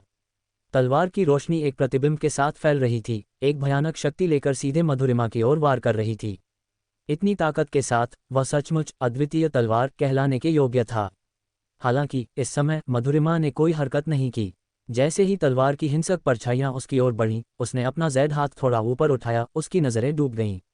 उसकी आंखें मोहक और ठंडी, राजसी और आकर्षक थीं।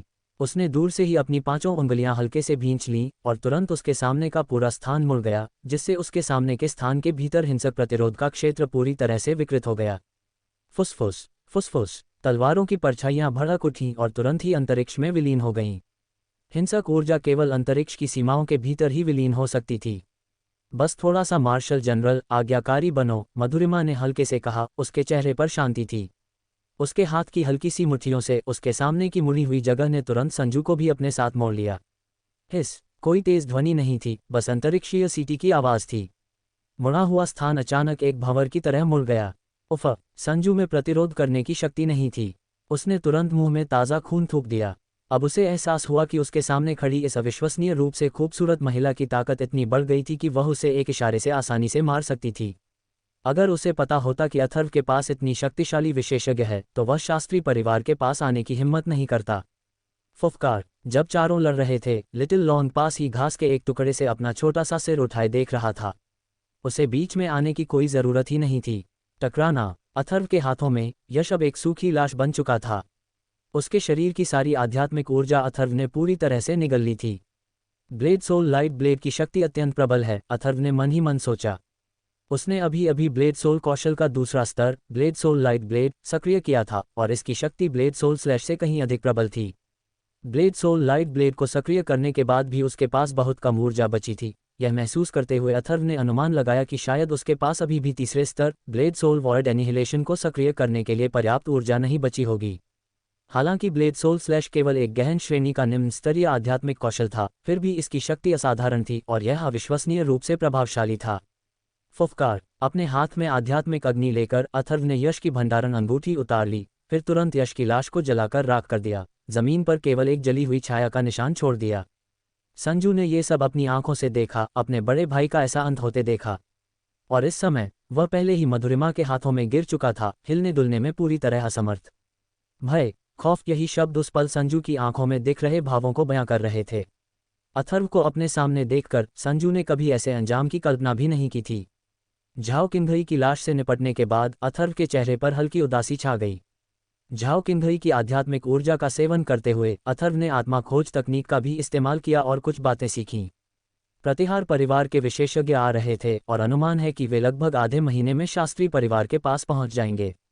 और इस बार ऐसा लग रहा था कि प्रतिहार परिवार शास्त्री परिवार पर सीधा हमला करने की योजना बना रहा था और शास्त्री परिवार के एक रहस्यमयी खजाने को निशाना बना रहा था।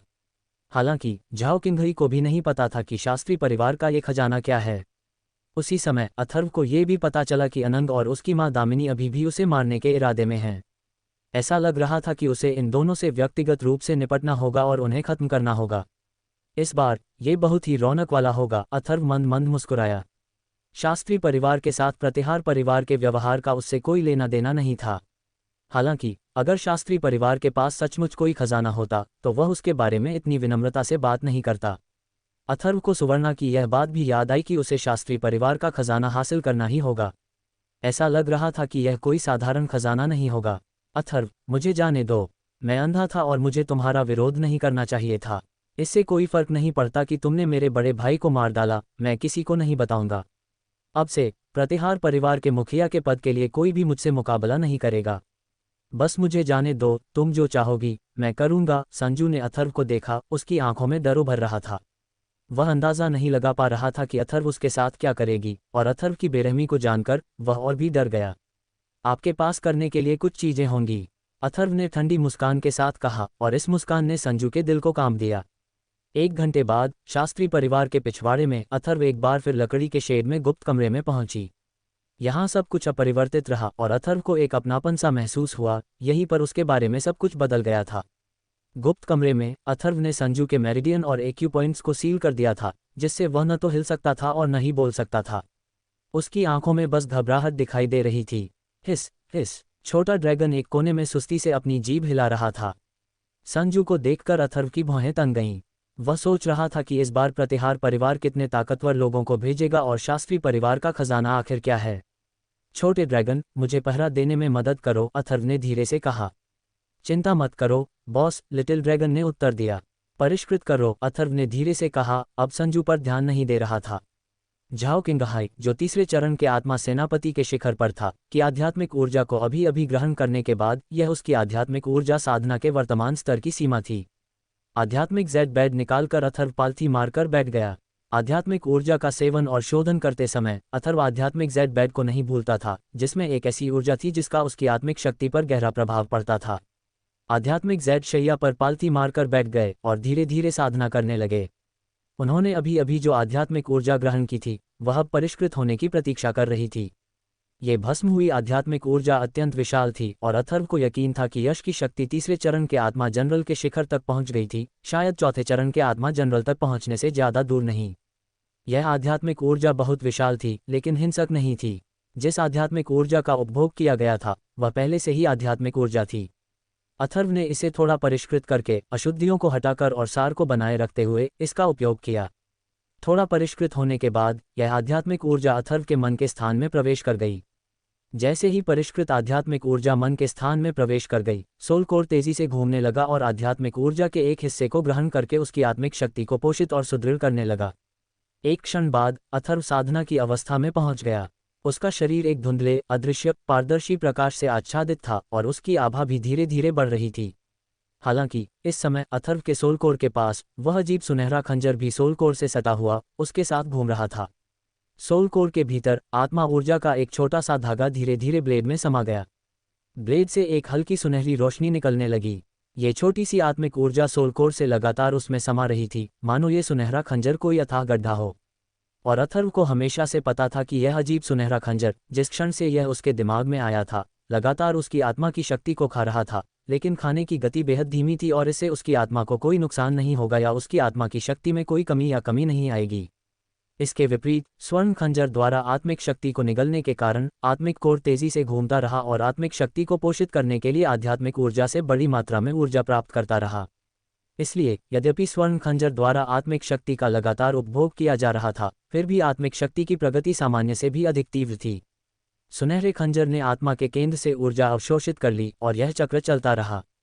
अथर्व असहाय था और उसे हटा नहीं पा रहा था। कभी कभी हर 10 दिन या आधे महीने में अथर्व ये देखने की कोशिश करता कि क्या वह सुनहरे खंजर को हिला सकता है, लेकिन हर बार हिलाना तो दूर, वह उसे हिला भी नहीं पाता था। इसलिए अथर्व ने बाद में इसे नज़रअंदाज कर दिया, लेकिन उसे पूरा यकीन था कि यह सुनहरा खंजर कोई साधारण चीज़ नहीं थी, वरना ये गुप्त भूमि के खंडहरों में प्रकट ही नहीं होता। इसके अलावा ये सुनहरा खंजर उसे कोई नुकसान नहीं पहुंचाता था। आत्मा गुरु अथर्व अभी भी एक आत्मा गुरु है। गुप्त कमरे में फंसे संजू, जो अपना शरीर हिला भी नहीं पा रहा था, ने इस पल अथर्व पर आभा महसूस की और उसकी आंखें यश की तरह खाली हो गईं।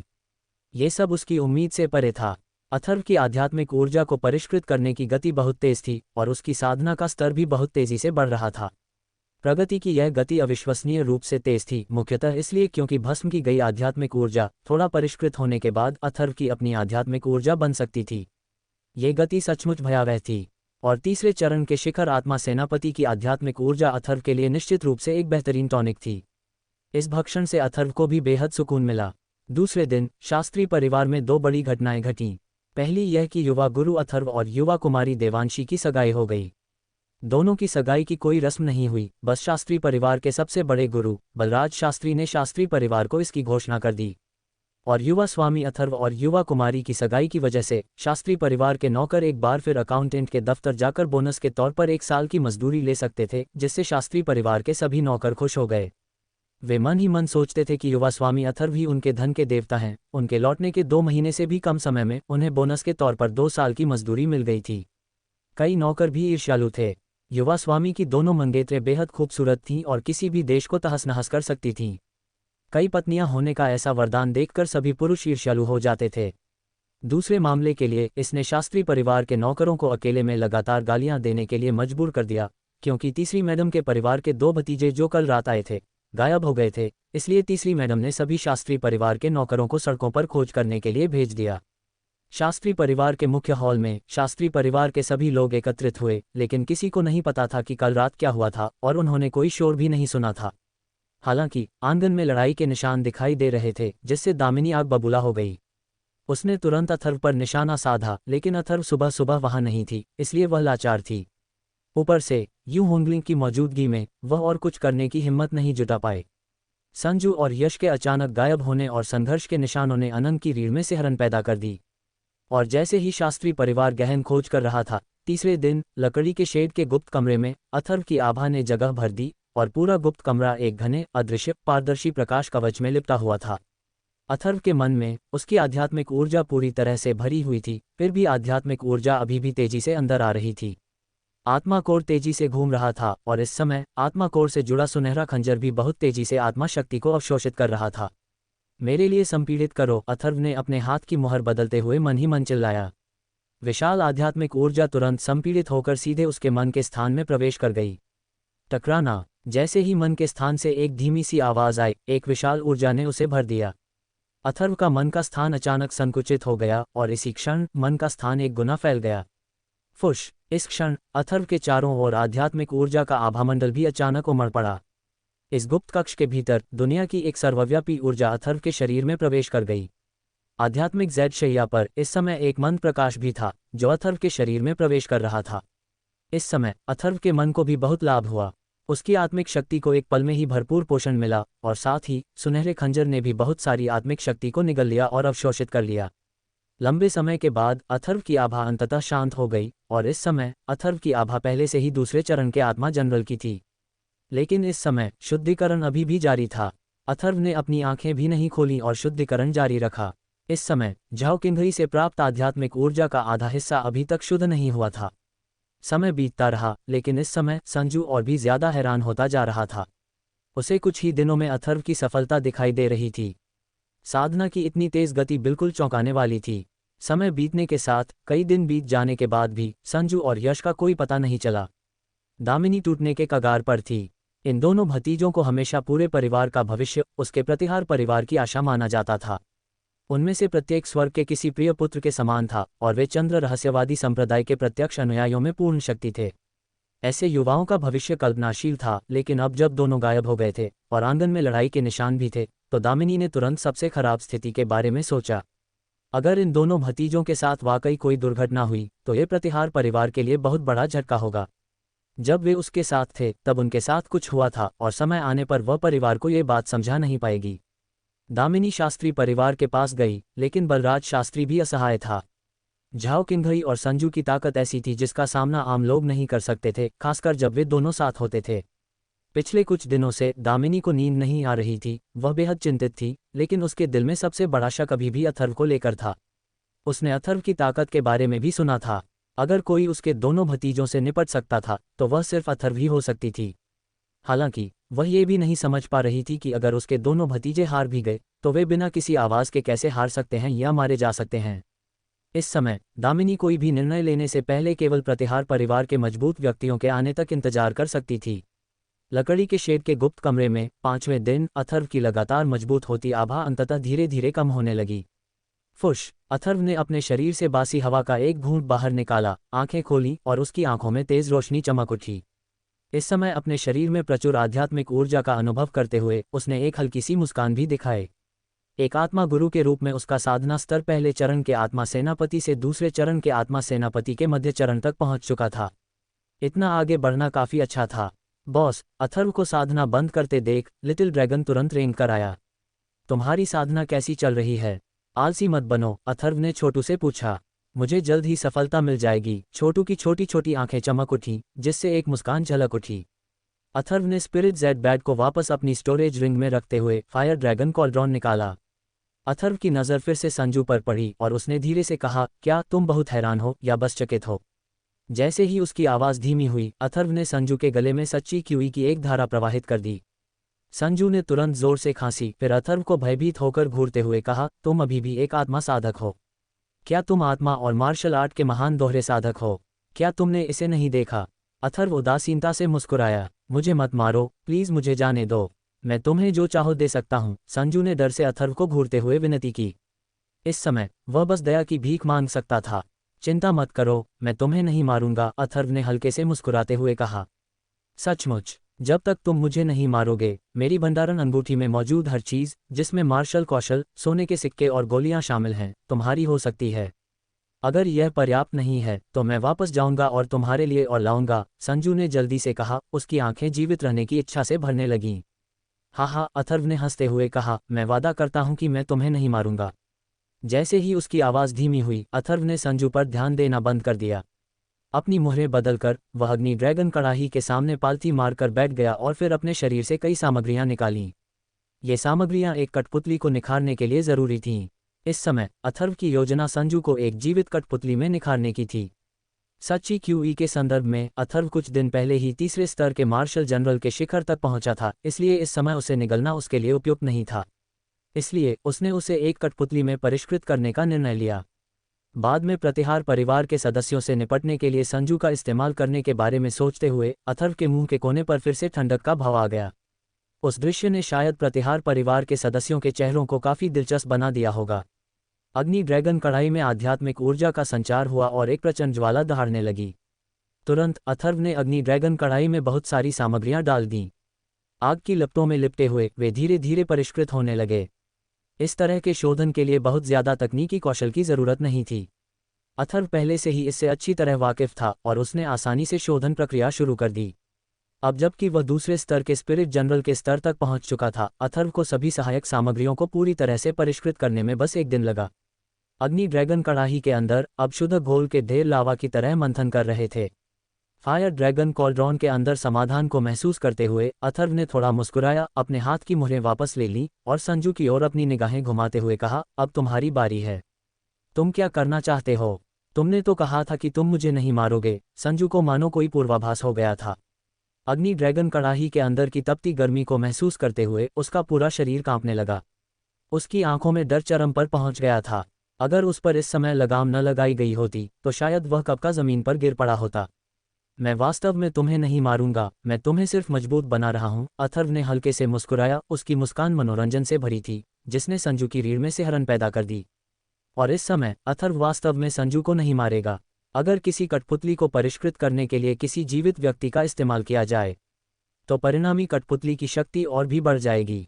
ठीक उसी तरह जैसे कठपुतली एक, जिसकी मूल शक्ति 8वें स्तर की मार्शल आत्मा पर थी, परिष्कृत होने के बाद 4थे स्तर की कठपुतली के अंतिम चरण के शिखर पर पहुंच गई, जो 9वें स्तर की मार्शल आत्मा के शिखर के बराबर था, और उसकी शक्ति सीधे पहले स्तर के मार्शल जनरल के करीब पहुंच गई। हालांकि उस समय कठपुतली एक बेहोश थी, उसे केवल एक जीवित मृत व्यक्ति ही माना जा रहा था। इसका प्रभाव एक वास्तविक जीवित कठपुतली से भी कहीं अधिक बुरा था।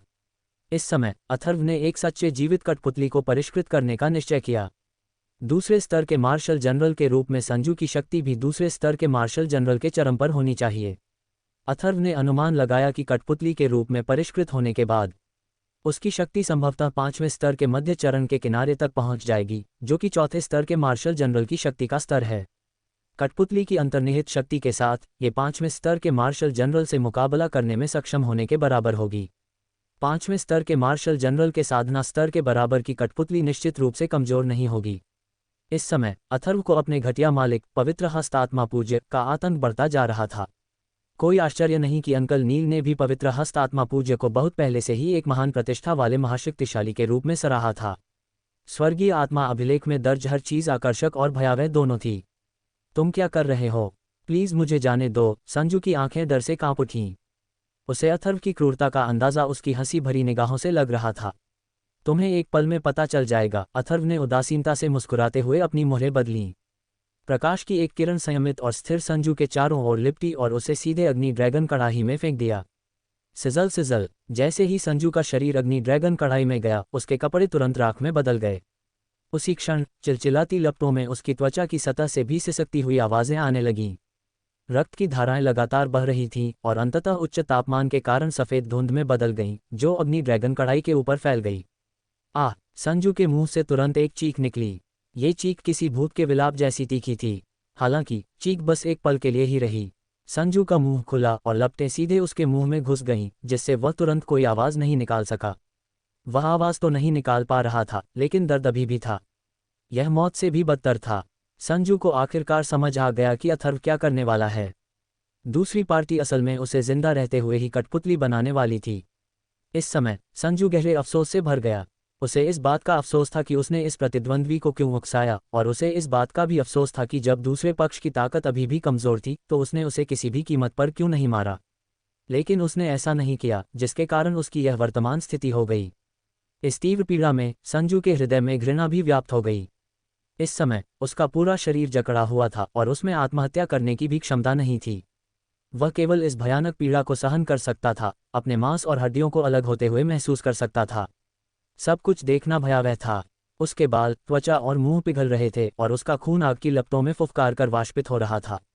इस समय अथर्व पूरी तरह से आत्मिक अग्नि को नियंत्रित करने पर केंद्रित था। वह इस समय बिल्कुल भी लापरवाह नहीं हो सकता था। अगर आत्मिक अग्नि बहुत बड़ी होती तो वह संजू के शरीर को जलाकर राख कर देती। अगर आत्मिक अग्नि बहुत छोटी होती तो वह शरीर के भीतर की अशुद्धियों को शुद्ध नहीं कर पाती और एक कठपुतली को शुद्ध करने की जरूरतें पूरी नहीं कर पाती। जैसे जैसे आत्मा की अग्नि उसे शुद्ध कर रही थी, संजू का शरीर पहले ही रक्तरंजित और धुंधला हो चुका था। उसके शरीर से रक्त की धाराएं बह निकलीं और उसका शरीर लपटों में दर्द से छटपटा रहा था, क्रूर और रक्तरंजित लग रहा था। अथर्व को इस क्रूरता पर जरा भी दया नहीं आई, जिसका मतलब यह नहीं कि उसमें दया की कमी थी। अग्नि ड्रैगन कड़ाही के अंदर वाला व्यक्ति उसका दुश्मन था, एक ऐसा दुश्मन जिसने उसे बार बार मारने की कोशिश की थी। अगर वह कई बार खतरे से बचकर नहीं निकलता तो अब तक मर चुका होता। दुश्मन पर दया दिखाना अपनी ही कब्र खोदने के बराबर है। अथर्व इतनी मूर्खता नहीं करेगा कि ऐसा करे, और इस समय दया का प्रयोग नहीं किया जाना चाहिए था। इस शोधन के साथ अथर्व महसूस कर सकता था कि संजू का शरीर धीरे धीरे अशुद्धियों से मुक्त होकर मजबूत होता जा रहा था। उसकी नसें और मांसपेशियां हल्की सी सिकुड़ रही थीं, मानो शक्ति संघनित हो रही हो। इस तरह का शोधन पूरे 2 दिन और रात तक चला। इस समय अथर्व का चेहरा भी थोड़ा पीला पड़ गया था। ये खपत काफी थी। अब दूसरे स्तर के आत्मा सेनापति के रूप में अपनी ताकत के साथ जिस कठपुतली का उसने सफलतापूर्वक शोधन किया था, वह संभवतः 5वें स्तर के मध्य चरण में होगी। ये खपत कल्पना से परे थी। इस समय संजू का शरीर जलकर काला हो गया था। अब उसके शरीर पर मांस की एक हल्की परत लिपटी हुई थी। उसकी ताकत कई गुना बढ़ गई थी और उसकी नसें और मांसपेशियां पूरी तरह से परिष्कृत हो गई थीं। शरीर के चारों ओर लिपटी मांस की झिल्ली की धुंधली परत के पार अथर्व देख सकता था कि संजू के आंतरिक अंग अभी भी हल्के से धड़क रहे थे और बेहद रहस्यमय लग रहे थे। हालांकि इस समय इन आंतरिक अंगों का रंग भी झुलसा हुआ काला हो गया था। अब वह मूल चमकदार लाल रंग नहीं रहा। आत्मा नियंत्रण। जैसे ही उसके हाथ की मुहरें फिर से बदली, अथर्व की भौहों के बीच से एक अदृश्य ऊर्जा निकली और फिर फायर ड्रैगन कॉल्ड्रॉन के अंदर संजू के मुरझाए शरीर की भौहों के बीच के स्थान में प्रवेश कर गई। अब अथर्व को संजू की आत्मा को नियंत्रित करना था। एक जीवित व्यक्ति से परिष्कृत कठपुतली का सबसे महत्वपूर्ण पहलू उसकी आत्मिक शक्ति थी। कठपुतली को उसकी मूल आत्मा को बनाए रखने देना, उसे ज्ञान और उसकी अपनी प्रतिक्रियाशील चेतना से परिपूर्ण बनाना, साथ ही अपने जीवनकाल में अर्जित युद्ध कौशल को बनाए रखना और साथ ही उसका मजबूत शरीर, यही उसे वास्तव में भयानक बनाता था और उसे एक अच्छी कठपुतली माना जा सकता था। अथर्व की आत्मशक्ति की एक धारा तुरंत संजू के मन में प्रवेश कर गई, लेकिन तुरंत ही संजू के मन में मौजूद आत्मशक्ति के उन्मत्त आक्रमण का सामना करना पड़ा। ऐसा लग रहा था कि यह आत्मशक्ति नियंत्रण खो चुकी थी और पूरी तरह से सहज रूप से विदेशी शक्ति पर आक्रमण कर रही थी। संजू कोई आत्मा उपयोग करता नहीं था। हालांकि वह एक मार्शल जनरल था, उसकी आत्मशक्ति बहुत प्रबल नहीं थी। इस शोधन प्रक्रिया के दौरान उसकी आत्मशक्ति पहले ही क्षतिग्रस्त हो चुकी थी। इस समय उसमें ज्यादा चेतना नहीं बची थी और इस समय संजू की आत्मिक शक्ति स्वाभाविक रूप से अथर्व की तुलना में कहीं नहीं थी। तुरंत उसकी आत्मिक शक्ति अथर्व द्वारा आबद्ध और फंस गई। उसी समय अग्नि ड्रैगन कड़ाही के अंदर एक आध्यात्मिक अग्नि ने तुरंत इन आत्माओं को परिष्कृत कर दिया। ये परिष्कृत आत्माएं धुएं के गुबार में बदल गईं। अथर्व की आत्मिक शक्ति तुरंत उनमें विलीन हो गई और अंततः इस शरीर के मन की गहराई में प्रवेश कर गई। कठपुतली गुप्त कला, मेरे लिए गाढ़ा करो। अथर्व की आंखें तुरंत चौड़ी हो गईं और उनमें से एक तेज रोशनी निकली। जैसे ही उसके हाथ की मुहरें बदली, अग्नि ड्रैगन कड़ाही के अंदर का घोल उबलकर सीधे संजू के शरीर पर गिर गया। सिजल सिजल, संजू के शरीर पर तपता हुआ गर्म घोल डाला गया, जिससे सिसकती हुई आवाजें आने लगीं। तपती गर्मी तुरंत फिर से बढ़ गई। सिर से पैर तक शरीर तपते हुए गर्म घोल की एक परत में ढक गया और पूरे शरीर की नसें और मांसपेशियां इस तेज गर्मी से बेकाबू होकर ऐंठने लगीं। इस समय जैसे ही अथर्व के हाथों की मुहरें बदलीं, संजू के शरीर में भी अजीब सी रोशनी की धाराएं प्रवेश कर गईं। समय धीरे धीरे बीतता गया और इन रहस्यमयी और गहन रोशनियों के प्रभाव में संजू के मूल रूप से खाली शरीर की आंखों में धीरे धीरे एक ठंडी पीली नजर उभरने लगी। जैसे ही संजू के शरीर को घोल से सींचा गया, उसका शरीर भी गहरे हरे रंग में बदल गया, जिससे लोहे जैसी धात्विक चमक निकल रही थी। मेरे लिए इकट्ठा हो जाओ, अथर्व जोर से चिल्लाया और आखिरी मुहर लगाए। उसका चेहरा पहले ही पीला पड़ चुका था। 5वें स्तर की कठपुतली को निखारने में इतनी आध्यात्मिक शक्ति खर्च होती थी कि अथर्व लगभग पूरी तरह थक चुका था। हुश हुश, तुरंत ही कठपुतली के चारों ओर का आभामंडल ऊपर की ओर उठ गया। एक भयानक उपस्थिति छा गई और यह प्रचंड शक्ति गर्जना करते हुए प्रकट हुई, जिससे गुप्त का खिल उठा। ये सफल है। इस क्षण अथर्व के होठों पर मुस्कान आ गई। कठपुतली की शक्ति का स्तर बढ़ रहा था। जीवित मनुष्यों से परिष्कृत कठपुतलियां काफी ज्यादा प्रभावी होती थीं। अग्नि ड्रैगन कड़ाई के भीतर की आभा को स्थिर होने में काफी समय लगा। जब अथर्व ने एक और हाथ की मुहर लगाई तो अग्नि ड्रैगन कड़ाई के भीतर से एक आकृति उछलकर जमीन पर आ गिरी। अथर्व की आंखों के सामने एक कठपुतली का शरीर प्रकट हुआ। कठपुतली का शरीर एक चिकनी चमक से चमक रहा था, जिससे शक्तिशाली शक्ति का संचार हो रहा था। मध्य स्तर 5वीं श्रेणी का किनारा। अथर्व ने कठपुतली को देखते हुए मन ही मन बुदबुदाया। अपनी आभा से यह मध्य स्तर 5वीं श्रेणी की स्थिति में पहुंच गई थी। अपने शक्तिशाली शरीर के साथ इस कठपुतली की ताकत पहले से ही 5वीं श्रेणी के स्पिरिट जनरल के बराबर थी। अब से तुम्हें कठपुतली 2 कहा जाएगा, अथर्व ने कठपुतली से कहा। हाँ गुरु, कठपुतली ने ठंडी भावशून्य आवाज में उत्तर दिया। उसकी खाली आंखों में एक तेज चमक अथर्व पर टिकी हुई थी। कठपुतली को देखते हुए हालांकि अथर्व का चेहरा पीला पड़ गया था, फिर भी उसके चेहरे पर सच्ची मुस्कान थी। कुछ ही दिनों में उसने निस्संदेह एक शक्तिशाली प्राणी तैयार कर लिया था जो 5वें स्तर के मार्शल जनरल से मुकाबला करने में सक्षम था। कठपुतली को देखकर अथर्व अभी भी संजू के असली चेहरे की विशेषताओं को स्पष्ट रूप से पहचान सकता था। जब प्रतिहार परिवार से निपटने का समय आएगा तो यह निश्चित रूप से उन्हें आश्चर्यचकित कर देगा। 2 दिन बाद अथर्व आखिरकार लकड़ी के शेड के गुप्त कक्ष से बाहर निकल आया। इन 2 दिनों के दौरान अथर्व ने कठपुतली 1 की मरम्मत भी की, जिसका हाथ पिछली बार गुप्त क्षेत्र में संजू ने काट दिया था, और उसकी सांसों को भी ठीक किया। अथर्व ने संजू और यश के स्टोरेज रिंग्स की भी जांच की। संजू के स्टोरेज रिंग के अंदर मध्यम पीले स्तर के मार्शल कौशल के 2 सेट, उच्च स्तरीय पीले स्तर के मार्शल कौशल का 1 सेट, क्रिस्टल कार्ड पर 10 लाख से ज्यादा सोने के सिक्के जो कोई बड़ी रकम नहीं थी, 1 दर्जन से ज्यादा स्तर 4 गोलियां और 3 स्तर 5 गोलियां थीं। बाकी विविध वस्तुएं ज्यादा मूल्यवान नहीं थीं। साधारण मार्शल जनरल स्तर के साधकों के लिए यह निश्चित रूप से एक बड़ी राशि थी, लेकिन अथर्व के लिए ये औसत ही थी, हालांकि फिर भी ठीक ठाक थी। जहां तक झाओ किन्घई की संग्रहण अंगूठी की बात है, अथर्व ने उसे खोलने में बहुत मेहनत की, लगभग तोड़ ही दिया। चूंकि झाओ किन्घई एक आत्मा गुरु थे, इसलिए उनकी मृत्यु के बाद उन्होंने अपने जीवन काल में अपनी संग्रहण अंगूठी पर एक आत्मा छाप छोड़ी थी, इसलिए इसे सीधे नहीं खोला जा सकता था। अथर्व को शुरू में इसे खोलने में मुश्किल हुई, लेकिन आखिरकार उन्होंने छोटे ड्रैगन से मदद मांगी और छोटे ड्रैगन के मुंह से निकली सुनहरी लपटों का उपयोग करके संग्रहण अंगूठी पर आत्मा छाप को जला दिया। यश के भंडारण वलय के अंदर संजू की तुलना में काफी ज्यादा लाभ हुआ। औषधीय जड़ी बूटियों के एक बड़े ढेर के अलावा अथर्व को 10 से ज्यादा स्तर 5 गोलियां, कई दर्जन स्तर 4 गोलियां, प्राथमिक गहन स्तरीय स्पिरिट कौशलों का 1 सेट और मध्यवर्ती येलो स्तरीय स्पिरिट कौशलों का 1 सेट मिला। अथर्व ने प्राथमिक गहन स्तरीय आत्मिक कौशल को पहचान लिया।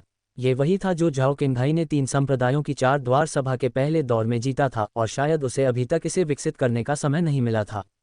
इन वस्तुओं को व्यवस्थित करने के बाद जब अथर्व अपने आंगन में लौटा तो अवंतिका उसका स्वागत करने आई। छोटे चोर, तुम हमेशा एकांत में क्यों रहते हो? तुम 2 महीने से अधिक समय से वसंत टाउन में हो और तुमने 2 महीने एकांत में बिताए हैं। अथर्व बिना कुछ बोले मंद मंद मुस्कुराया।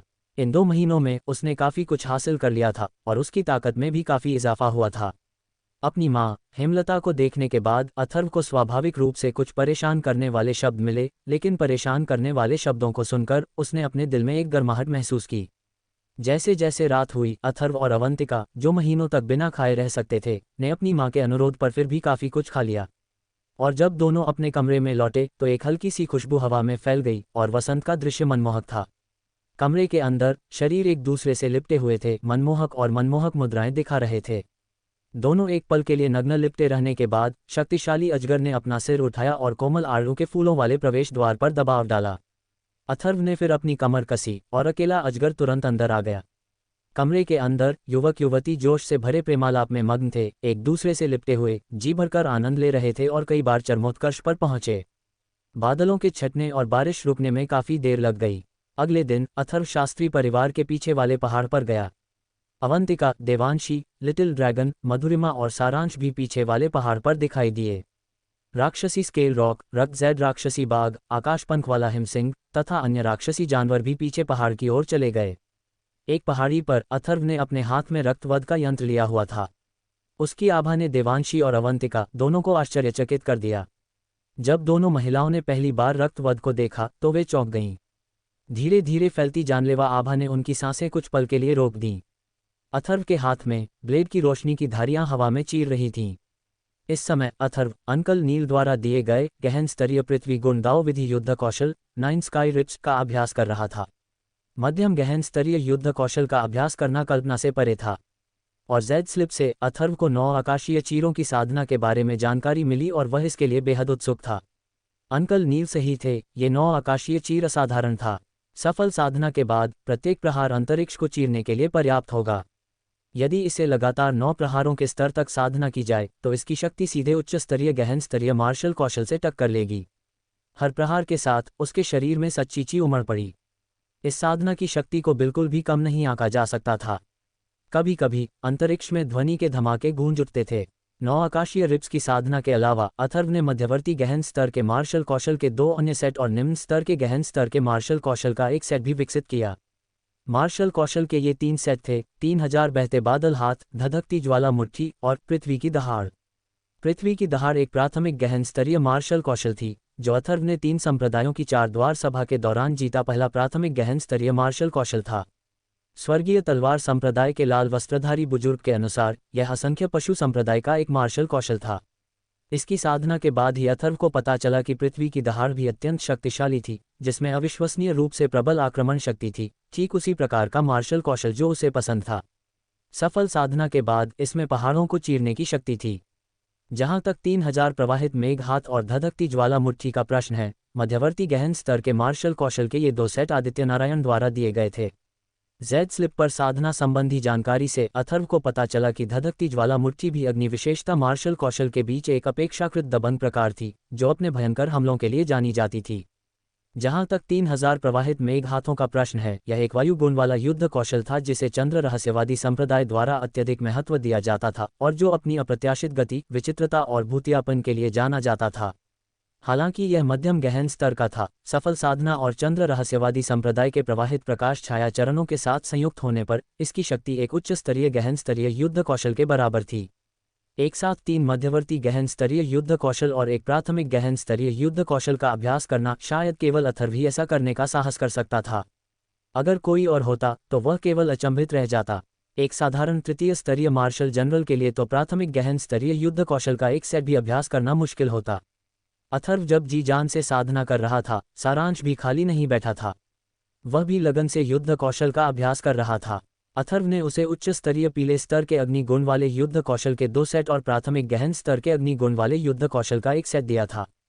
सारांश को अब स्वाभाविक रूप से इन तीनों युद्ध कौशलों का मूल्य पता चल गया था और वह तुरंत अवाक रह गया। उसके युवा स्वामी की उदारता एक पूरे शास्त्री परिवार को खरीदने के लिए पर्याप्त थी। इन 3 प्रकार के युद्ध कौशल प्राप्त करने के बाद सारांश लंबे समय तक ठीक नहीं हो सका। उसे शुरू से ही पता था कि अपने युवा गुरु का अनुसरण करने से उसे अच्छी जिंदगी मिलेगी और अब उसे लग रहा था कि वह सचमुच भाग्यशाली है। हालांकि सारांश की वर्तमान शक्ति के साथ गहन स्तर के युद्ध कौशल विकसित करना अभी भी मुश्किल था। ये छोटा चोर साधना का दीवाना है। अवंतिका ने अथर्व को उनके सामने साधना करते हुए देखा। अगर वह कड़ी मेहनत नहीं करेगा तो उसकी मौजूदा ताकत कैसे बनी रहेगी। उसे खुद को निखारने दो। सिर्फ मजबूत बनकर ही वह अपनी रक्षा कर सकता है, फिर हमें उसकी चिंता नहीं करनी पड़ेगी, देवांशी ने मुस्कुराते हुए अपने होंठ भींचते हुए कहा। रात होते ही अथर्व शास्त्री परिवार के पास लौट आया। दिन में वह युद्ध कौशल सीखता, रात में अपनी सांसों को नियंत्रित करता और कभी कभी अंकल नील से मिलने जाता।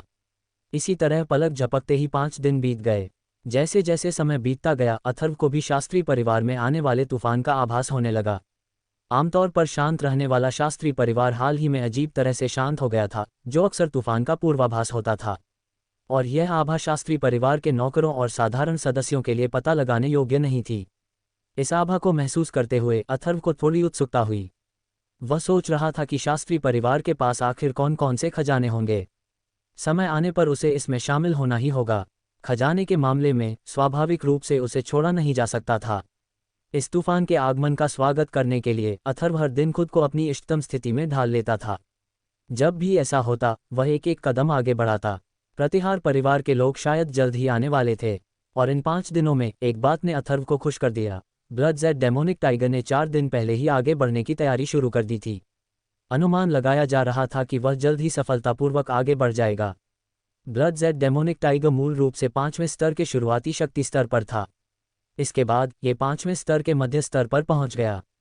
उस समय राक्षसी जानवर की शक्ति के साथ इसे 4थे से 5वें स्तर के मार्शल जनरलों से मुकाबला करने में कोई समस्या नहीं हुई। इसके अलावा ब्लड जेड डेमोनिक टाइगर का वंशक्रम अत्यंत ऊंचा था, जो सामान्य राक्षसी जानवरों से अतुलनीय था। इस दौरान अथर्व ने अपनी मां को चंद्र दानव खरगोश सीधे देने का बहाना ढूंढ लिया, ये कहकर कि इससे उन्हें समय बिताने में मदद मिलेगी। दरअसल उसने चंद्र दानव खरगोश को हर कदम पर अपनी मां के साथ रहने को कहा ताकि कोई दुर्घटना न हो। समय फिर बीत गया। अथर्व अब भी पूरे दिन युद्ध कौशल का अभ्यास कर रहा था। हालांकि पिछले कुछ दिनों में पृथ्वी की दहाड़ की साधना में कुछ प्रगति के अलावा उसने 3 गहन स्तरीय मध्य श्रेणी के युद्ध कौशलों cracked space 9 strikes, 30,000 flowing cloud hands और ब्लेजिंग फ्लेम फिस्ट में कोई खास प्रगति नहीं की थी। गहन स्तर के मध्य श्रेणी के मार्शल कौशलों का विकास निश्चित रूप से इतना आसान नहीं था। अथर्व ने शुरू में सोचा था कि चूंकि उसने मार्शल जनरल स्तर तक पहुंचने से पहले दुखद आत्मा को चकनाचूर करने वाली हथेली और बर्फ की मुहर का सफलतापूर्वक विकास किया था, इसलिए मार्शल जनरल स्तर तक पहुंचने के बाद भी उसे गहन स्तर के मध्य श्रेणी के मार्शल कौशलों का सफलतापूर्वक विकास करना चाहिए।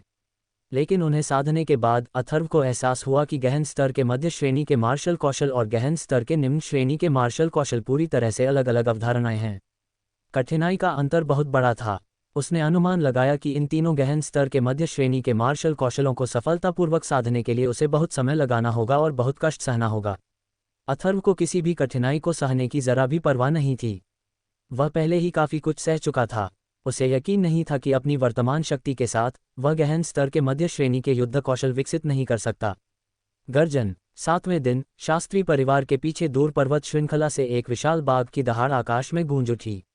एक पर्वत शिखर पर अथर्व, देवांशी और अवंतिका, मधुरिमा, लिटिल ड्रैगन, स्काई विंग, स्नोलान और अन्य के साथ मौजूद थे।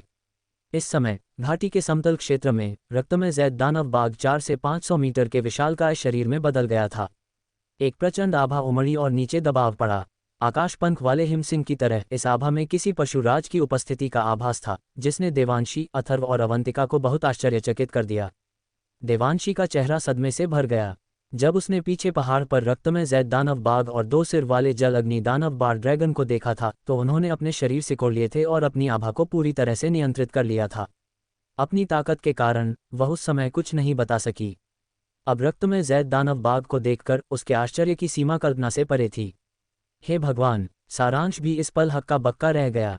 3 साल तक उसे न देखने के बाद जिस युवा गुरु के साथ वह बड़ा हुआ था, उसने उसे कई झटके दिए थे। उसे याद आया कि कैसे युवा गुरु के पास पैसे नहीं थे। इस बार लौटने पर उसने एक साथ 10,000 स्वर्ण मुद्राएं खर्च कर दी और बाद में एक गहन स्तर का युद्ध कौशल विकसित किया जिसे शास्त्री परिवार खरीद सकता था। और अब वह जानता था कि युवा गुरु का पीछा करने वाले राक्षस जानवर भी बहुत शक्तिशाली थे। एक 5वीं श्रेणी का राक्षस जानवर एक मार्शल जनरल विशेषज्ञ के बराबर, ये बहुत ही आश्चर्यजनक था। ब्लड जेड डेमन टाइगर, ये सीक्रेट लैंड का ब्लड जेड डेमन टाइगर है। अवंतिका ने ब्लड जेड डेमन टाइगर के विशाल शरीर को देखते ही उसे तुरंत पहचान लिया। जब उसने कुछ दिन पहले पीछे के पहाड़ पर blood jade demon tiger, scale demon eagle और अन्य राक्षस जानवरों को देखा था, तो उन सभी ने अपनी आभा को नियंत्रित कर लिया था और अपने शरीर को काफ़ी छोटा कर लिया था। हालांकि उसे लगा कि ये कुछ राक्षस जानवर शायद साधारण नहीं होंगे, फिर भी उसने उन्हें पहचाना नहीं था। हालांकि इस क्षण अवंतिका ने उन्हें तुरंत पहचान लिया। गुप्त भूमि में 6 आत्मा संग्रह फल छीनने वाले 5वीं श्रेणी के राक्षसी जानवरों में यह विशाल रक्त जड़ राक्षस बाघ भी शामिल था। अवंतिका की नज़र तुरंत ही शल्कयुक्त राक्षस चील और 2 सिर वाले जल अग्नि राक्षस बार ड्रैगन पर पड़ गई। करीब से देखने पर उसने उन्हें भी पहचान लिया। शंखधारी दानव चील, 2 सिर वाला जल अग्नि दानव बार ड्रैगन। अवंतिका का चेहरा बिल्कुल हैरान था। गुप्त भूमि के ये शक्तिशाली दानव जानवर अथर्व के साथ थे। छोटे चोर, गुप्त भूमि में आत्मा संग्रह फल, ये सब तुमने ही किया था, है ना? अवंतिका बेवकूफ़ नहीं थी। ये सब सोचते ही उसे गुप्त भूमि का दृश्य तुरंत याद आ गया। 6 आत्मा संग्रह फल शायद इसी छोटे चोर ने चुराए थे। हे, क्या मैंने तुम्हारे लिए एक नहीं छोड़ा? अथर्व हंसा। खैर, चूंकि ये कुछ राक्षस जानवर उसका पीछा कर रहे थे, गुप्त भूमि की बात एक दिन पता चल ही जाएगी। अथर्व ने इनकार नहीं किया। इसके अलावा अवंतिका अब उसका अपना था। तुम छोटे चोर हो तो असल में तुम ही थे। अवंतिका ने असहाय भाव से अथर्व को घूरा। उसे याद आया कि कैसे शल्कयुक्त दानव चील ने उसे उस आत्मा संग्रह फल को तोड़ने से नहीं रोका था। अब उसे एहसास हुआ कि यह सब इसी छोटे चोर ने करवाया था। उसके दिल में खुशी की एक झलक उभरी और उसने कहा, समझो, तुम्हें ज़मीर है। मैं अपने पिता को नहीं बताऊंगी, वरना वे ज़रूर तुम्हारे साथ मुसीबत मोल लेने आएंगे। अथर्व हल्के से मुस्कुराया। जिस बेटी की शादी हो जाती है वह बहते पानी के समान होती है। अवंतिका अब और भी उसके करीब था। उसे डर था कि अगर बुजुर्ग लोमड़ी युनशियातियान को पता चल गया तो वह थोड़ा उदास हो जाएगा। छोटे चोर, जिसे तुमने माँ के पास बिठाया है वह चंद्र दानव खरगोश है ना? अवंतिका ने अथर्व से पूछा। हाँ, हाल ही में शास्त्री परिवार में कुछ बदलाव हुए हैं और मैं माँ के बारे में चिंतित हूँ, अथर्व ने धीरे से कहा।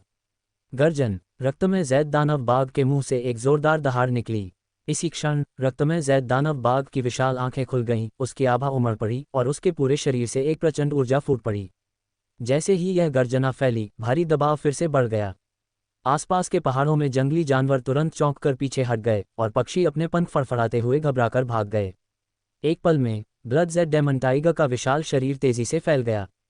पल भर में ब्लड जेड डेमन टाइगर का शरीर 500 मीटर से भी ज्यादा बड़ा हो गया और एक शक्तिशाली आभा फैल गई।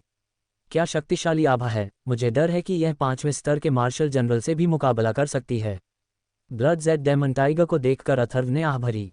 हालांकि ब्लड जेड डेमन टाइगर का वंश स्काई विंग्स नोलान या मधुरिमा के असली रूप 9 पूंछ वाले डेमन फॉक्स जितना अच्छा नहीं था, फिर भी ये बहुत ऊंचा था। एक उच्च वंश का मतलब था और भी ज्यादा ताकत, जो साधारण डेमन जानवरों से अतुलनीय थी। हालांकि इस समय रक्त जैद दानव टाइगर मध्य 5वें स्तर तक पहुंच गया था। इस आभा से अथर्व को लगा कि रक्त जैद दानव टाइगर की ताकत एक औसत 5वें स्तर के मार्शल जनरल के साथ मुकाबला करने में सक्षम होनी चाहिए। इतना मजबूत। देवांशी और अवंतिका दोनों बहुत आश्चर्यचकित थे। गर्जन। लंबे समय के बाद रक्त जैद दानव टाइगर के शरीर के चारों ओर की आभा अंततः शांत हो गई और फिर उसका शरीर फिर से सिकुड़कर अथर्व और लिटिल ड्रैगन के पास आ गया। दोनों दानव राजाओं को नमस्कार गुरु। रक्त जैद दानव बाघ ने लिटिल ड्रैगन, मधुरिमा और अथर्व से कहा। ब्लड जैड डेमन टाइगर, आप बहुत तेजी से आगे बढ़ रहे हैं, अथर्व ने कहा। गुरुजी, मेरी मनस्थिति 7वें स्तर तक पहुंच जानी चाहिए थी। 7वें स्तर के भीतर मेरी सफलता की गति धीमी नहीं होनी चाहिए, रक्त जैद दानव टाइगर ने कहा। अथर्व ने सिर हिलाया। मधुरिमा ने उसे इसके बारे में पहले ही बता दिया था। 7वां स्तर मार्शल किंग के स्तर के बराबर था। बहुत जल्द ये कुछ राक्षस जानवर उसके लिए बहुत मददगार साबित होंगे। उन्हें अब भी एक बड़ी मदद माना जा सकता है। मुझे लगता है कि मुझे जल्द ही फिर से आगे बढ़ना चाहिए, स्केल डेमन ईगल ने कहा। लगता है मैं भी सफलता के कगार पर हूँ, 2 सिर वाले जल अग्नि दानव बार ड्रैगन ने कहा। अथर्व हल्के से मुस्कुराया, खास तौर पर स्केल डेमन ईगल की सफलता का इंतजार करते हुए। स्केल डेमन ईगल पहले ही 5वीं श्रेणी के अंतिम स्तर पर पहुंच चुका था और एक और सफलता उसे 6ठे स्तर के शुरुआती स्तर तक पहुंचा देगी, जो एक मार्शल कमांडर के बराबर है। इस समय देवांशी और अवंतिका अथर्व से लगातार आश्चर्यचकित हो रहे थे। चलो वापस चलते हैं, समय हो गया है। अथर्व ने आसमान की तरफ देखा।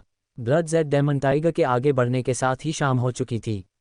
फिर सभी जानवर शास्त्री परिवार की ओर वापस चल पड़े। रास्ते में छोटा ड्रैगन अथर्व के कंधे पर कुंडली मारे बैठा था और शल्कयुक्त दानव चील, रक्तमय जैद दानव बाघ और 2 सिर वाला जल अग्नि दानव बार ड्रैगन अपने शरीर से कुड़े हुए उनके पीछे पीछे चल रहे थे। देवांशी और अवंतिका ने ये सब देखा और दोनों महिलाओं ने एक दूसरे को देखा। मधुरिमा के साथ ये कुछ भयानक राक्षस जानवर अथर्व का पीछा कर रहे थे। दोनों महिलाओं को समझ नहीं आ रहा था कि कैसे, लेकिन राक्षस जानवरों का ये समूह बहुत भयानक था। आंगन में लौटते हुए श्रीमती लुओलान ने पहले से ही ढेर सारा स्वादिष्ट खाना बना रखा था और उन तीनों के लौटने और खाने का इंतजार कर रही थीं।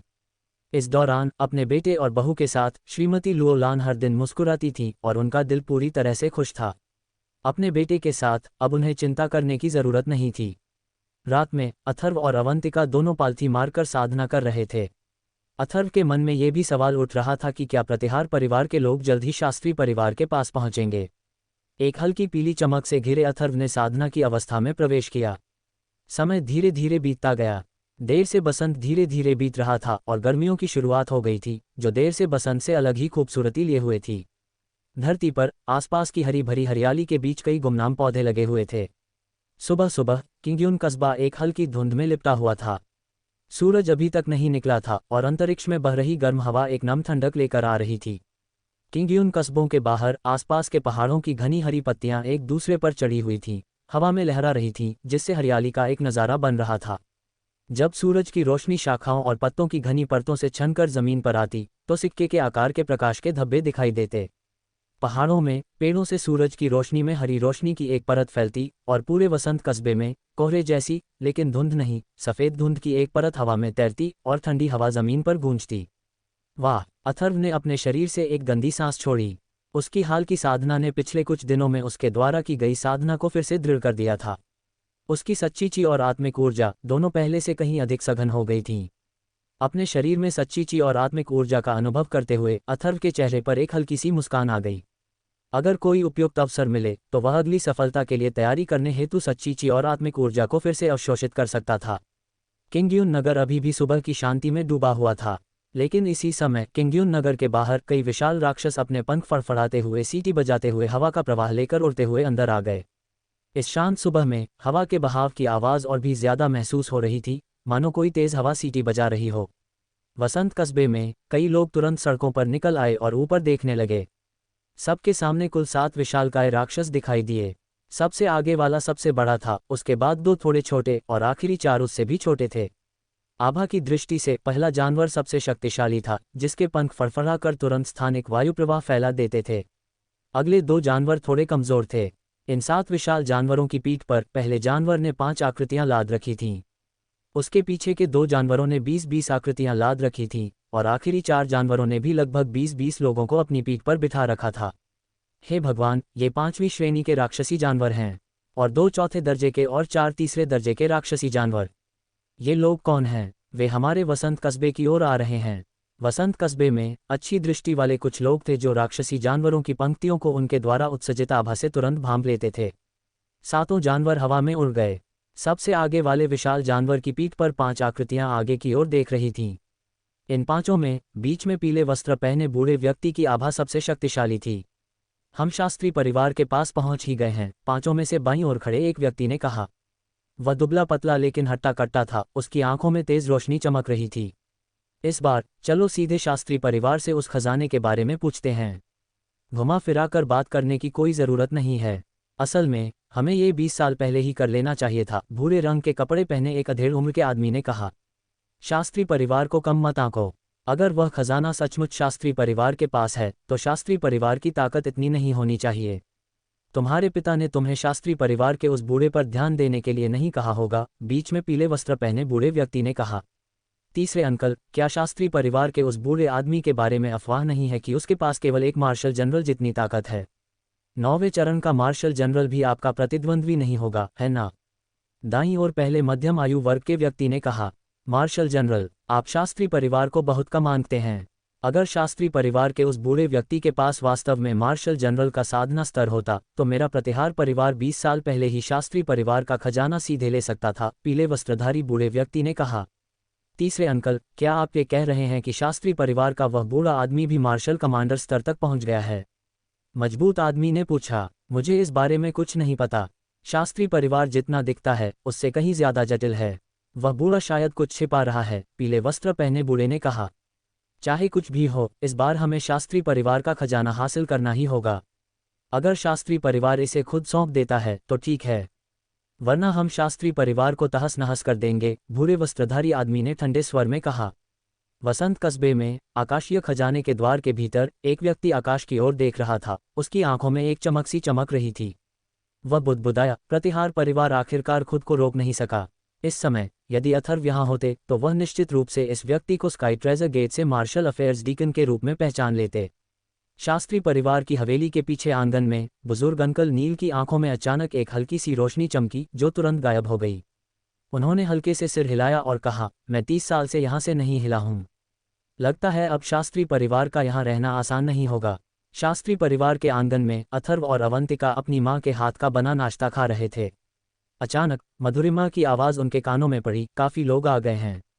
एक 5वीं श्रेणी का राक्षसी जानवर, एक मार्शल कमांडर और 3 मार्शल जनरल। आखिरकार वे आ ही गए। अथर्व का माथा ठनका। शास्त्री परिवार आज काफ़ी चहल पहल वाला होना चाहिए। Clang clang clang clang. Madhurima की आवाज़ के कुछ ही देर बाद शास्त्री परिवार के ऊपर आकाश में जोरदार घंटियों की एक श्रृंखला गूंज उठी। शास्त्री परिवार के सभी कुल पुरुषों और सेवकों का रंग अचानक बदल गया। वे स्वाभाविक रूप से इस घंटी का अर्थ जानते थे, ये तब तक नहीं बजती जब तक शास्त्री परिवार खतरे में न हो। जल्दी से इकट्ठा हो जाओ, जल्दी करो, शास्त्री परिवार के सभी शिष्य इकट्ठा हो जाओ। कुछ देर के लिए शास्त्री परिवार में अफरा तफरी मच गई। शास्त्री परिवार के लोग, शिष्य और सेवक तुरंत इकट्ठा हो गए। कई लोगों के चेहरे बेहद आश्चर्य और घबराहट से भरे हुए थे। यह शास्त्री परिवार की आपातकालीन घंटी है। शास्त्री परिवार में एक शक्तिशाली दुश्मन आ गया है। घंटी की आवाज़ सुनकर हेमलता के हाव भाव तुरंत बदल गए। शास्त्री परिवार में हर कोई इस घंटी का मतलब जानता था और वह भी कोई अपवाद नहीं थी। माँ, चिंता मत करो, सब ठीक है, चलो पहले नाश्ता कर लेते हैं, अथर्व ने हल्की मुस्कान के साथ हेमलता से कहा। उसके चेहरे पर कोई चिंता नहीं दिख रही थी। गर्जन। शास्त्री परिवार के बाहर एक राक्षस की दहाड़ सुनाई दी। 7 विशालकाय उड़ने वाले राक्षसी जानवर पहले से ही शास्त्री परिवार के बाहर विशाल चौक के ऊपर चक्कर लगा रहे थे। उनकी शक्तिशाली आभा हवा से नीचे की ओर दबाव डाल रही थी, जिससे चौक से भारी मात्रा में धूल उड़ रही थी। क्रेक। शास्त्री परिवार का द्वार खुला और अचानक सैकड़ों लोग बाहर निकल आए। सबसे आगे शास्त्री परिवार के शिष्य थे, जिनकी संख्या लगभग 300 थी, जिनमें बूढ़े, जवान और अधेड़ उम्र के लोग शामिल थे। उनके पीछे 100 सेवक थे, सभी पुरुष, जिनमें कोई महिला या बच्चा नहीं था। शास्त्री परिवार के शिष्यों में दर्जनों महिलाएं थीं, लेकिन वे सभी साधक थीं, कोई साधारण महिला या बच्चा नहीं। लेकिन ये 400 या उससे अधिक लोग आकाश में 7 विशालकाय राक्षसी जानवरों को देख रहे थे। उनका रंग पहले ही काफी बदल चुका था और उनमें से प्रत्येक के चेहरे पर भय का भाव प्रकट हो रहा था। हा, शास्त्री परिवार के बाहर प्रमुख विशाल राक्षसी जानवर की पीठ पर एक भूरे वस्त्रधारी व्यक्ति जोर से हंसा। उसकी आवाज में सच्ची ऊर्जा मिश्रित थी जो अंतरिक्ष में बिजली की तरह गूंज रही थी, और कह रहा था, ससुराल वाले आ रहे हैं। शास्त्री परिवार का प्रदर्शन कुछ ज्यादा ही भव्य है। तो ससुराल वाले आ रहे हैं। मैं सोच रहा था कि शास्त्री परिवार में इतनी प्रभावशाली उपस्थिति के साथ कौन आ रहा है। क्षमा करें, सच्ची ऊर्जा से मिश्रित एक आवाज अंतरिक्ष में गूंजी, लेकिन इस आवाज की उपस्थिति पिछली आवाज की तुलना में बहुत कमजोर थी। आवाज पड़ते ही शास्त्री परिवार के द्वार से लगभग 20 आकृतियां बाहर निकलीं। सबसे आगे बलराज शास्त्री थे, उनके पीछे Somnath Shastri, Devanshi, madam Huang, madam chain, साथ ही दामिनी, अनंत, काजल, और काजल के बगल में एक अधेड़ उम्र का आदमी था जो काजल से कुछ मिलता जुलता था, जो काजल के पिता शास्त्री परिवार के दत्तक पुत्र लू बेई थे। उनके पीछे शास्त्री परिवार के लगभग 7-8 बुजुर्गों का एक समूह था, जो सभी मार्शल मास्टर स्तर के 8वें या 9वें स्तर पर थे और जिनमें एक भी मार्शल स्पिरिट नहीं था। तीसरे चाचा, सबसे बड़े भाई, दूसरे भाई, शास्त्री परिवार में रहने वाली दामिनी ने आकाश में उड़ते राक्षसी जानवरों की आकृतियां देखकर तुरंत मुस्कुरा दी। तीसरे नाना, सबसे बड़े मामा, दूसरे मामा, अनंत की आंखों में भी इस समय खुशी का भाव था, और फिर वह अपनी मां के साथ चल पड़ा। हुश हुश, 7 विशालकाय राक्षसी जानवरों की पीठ पर सवार सभी लोग अब जमीन पर कूद पड़े। आभा की लहरें उठ रही थीं। लोगों की कुल संख्या लगभग 120 से 30 थी, लेकिन इन 120 से 30 लोगों की आभा शास्त्री परिवार के 400 लोगों से कहीं ज्यादा प्रबल थी, जरा सी भी नहीं। शास्त्री परिवार के सभी शिष्य मार्शल सोल्जर स्तर पर थे, तथा उनमें से बहुत कम ही मार्शल मास्टर स्तर के प्रथम या द्वितीय स्तर पर थे। उनके पीछे खड़े 100 पुरुष सेवकों के बारे में तो और भी कम कहना था। वे सब साधारण लोग थे, बस संख्या बढ़ाने के लिए। 5वें चरण का एक भी मार्शल सैनिक उन सबको सीधे मार सकता था। बलराज शास्त्री और सबसे आगे खड़े अन्य लोगों की शक्ति का स्तर भी अनुमानित था। बलराज शास्त्री और सोमनाथ शास्त्री मार्शल स्पिरिट स्तर पर थे। शास्त्री परिवार के बुजुर्गों में केवल एक मार्शल स्पिरिट के दूसरे चरण पर था, 2 मार्शल स्पिरिट के पहले चरण पर थे, और बाकी अभी भी मार्शल मास्टर स्तर के 8वें या 9वें चरण पर थे। इस समय उड़ते हुए राक्षसी जानवरों से नीचे कूदने वाले लोगों में से अंतिम 80 मार्शल मास्टर स्तर के थे, 30 से ज्यादा मार्शल स्पिरिट स्तर के थे, और उनकी आभा से पता चलता है कि 3 मार्शल जनरल भी थे। सबसे आगे वाला पीले वस्त्रधारी बूढ़ा व्यक्ति पहले से ही मार्शल कमांडर स्तर का था। इसके अलावा 2 चौथे दर्जे के राक्षसी जानवर और एक 5वें दर्जे का राक्षसी जानवर भी था। इन दोनों समूहों की ताकत की तुलना करें तो कोई तुलना ही नहीं थी। शास्त्री परिवार बहुत कमजोर था। बलराज शास्त्री, शास्त्री परिवार के मुखिया तो तुम ही नहीं लग रहे हो, है ना? अनुराग शास्त्री कहाँ है? शास्त्री परिवार के सदस्यों को इस समय बाहर आते देख 5 प्रमुख लोगों की नजरें शास्त्री परिवार के सभी सदस्यों पर पड़ीं।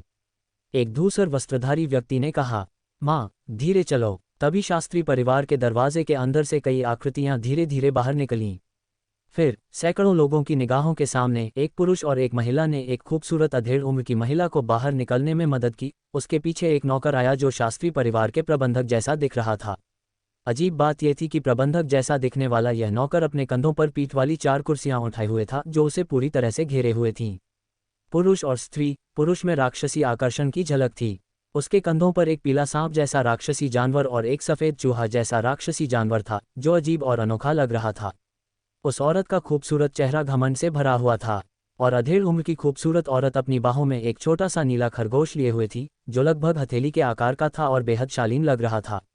हालांकि इस समय भीड़ ने यह नहीं देखा कि शास्त्री परिवार के एक आंगन की छत पर कई छोटे राक्षसी जानवर चुपचाप प्रकट हुए थे और वहां लेटे हुए थे। उनकी आभा पूरी तरह से छिपी हुई थी, कोई संकेत भी बाहर नहीं आ रहा था। इन कुछ लोगों को बाहर आते देख हर कोई एक बार फिर देखने से खुद को रोक नहीं सका। इस समय ये कुछ लोग अथर्व, अवंतिका, सारांश और हेमलता थे। माफ कीजिए, अथर्व ने भीड़ में चिल्लाकर सबको अनदेखा किया और सीधे शास्त्री परिवार के शिष्यों की कतार में से गुजर गया। आखिरकार वह एक दीवार के कोने पर पहुंचा, इधर उधर देखा और सारांश से कहा, सारांश, कुर्सियां नीचे रख दो। जी हाँ युवा गुरु। सारांश ने कुर्सियों को ठीक उसी जगह पर रखा जहां अथर्व ने बताया था, 4 कुर्सियां जिनकी पीठ एक दूसरे के बगल में रखी हुई थीं।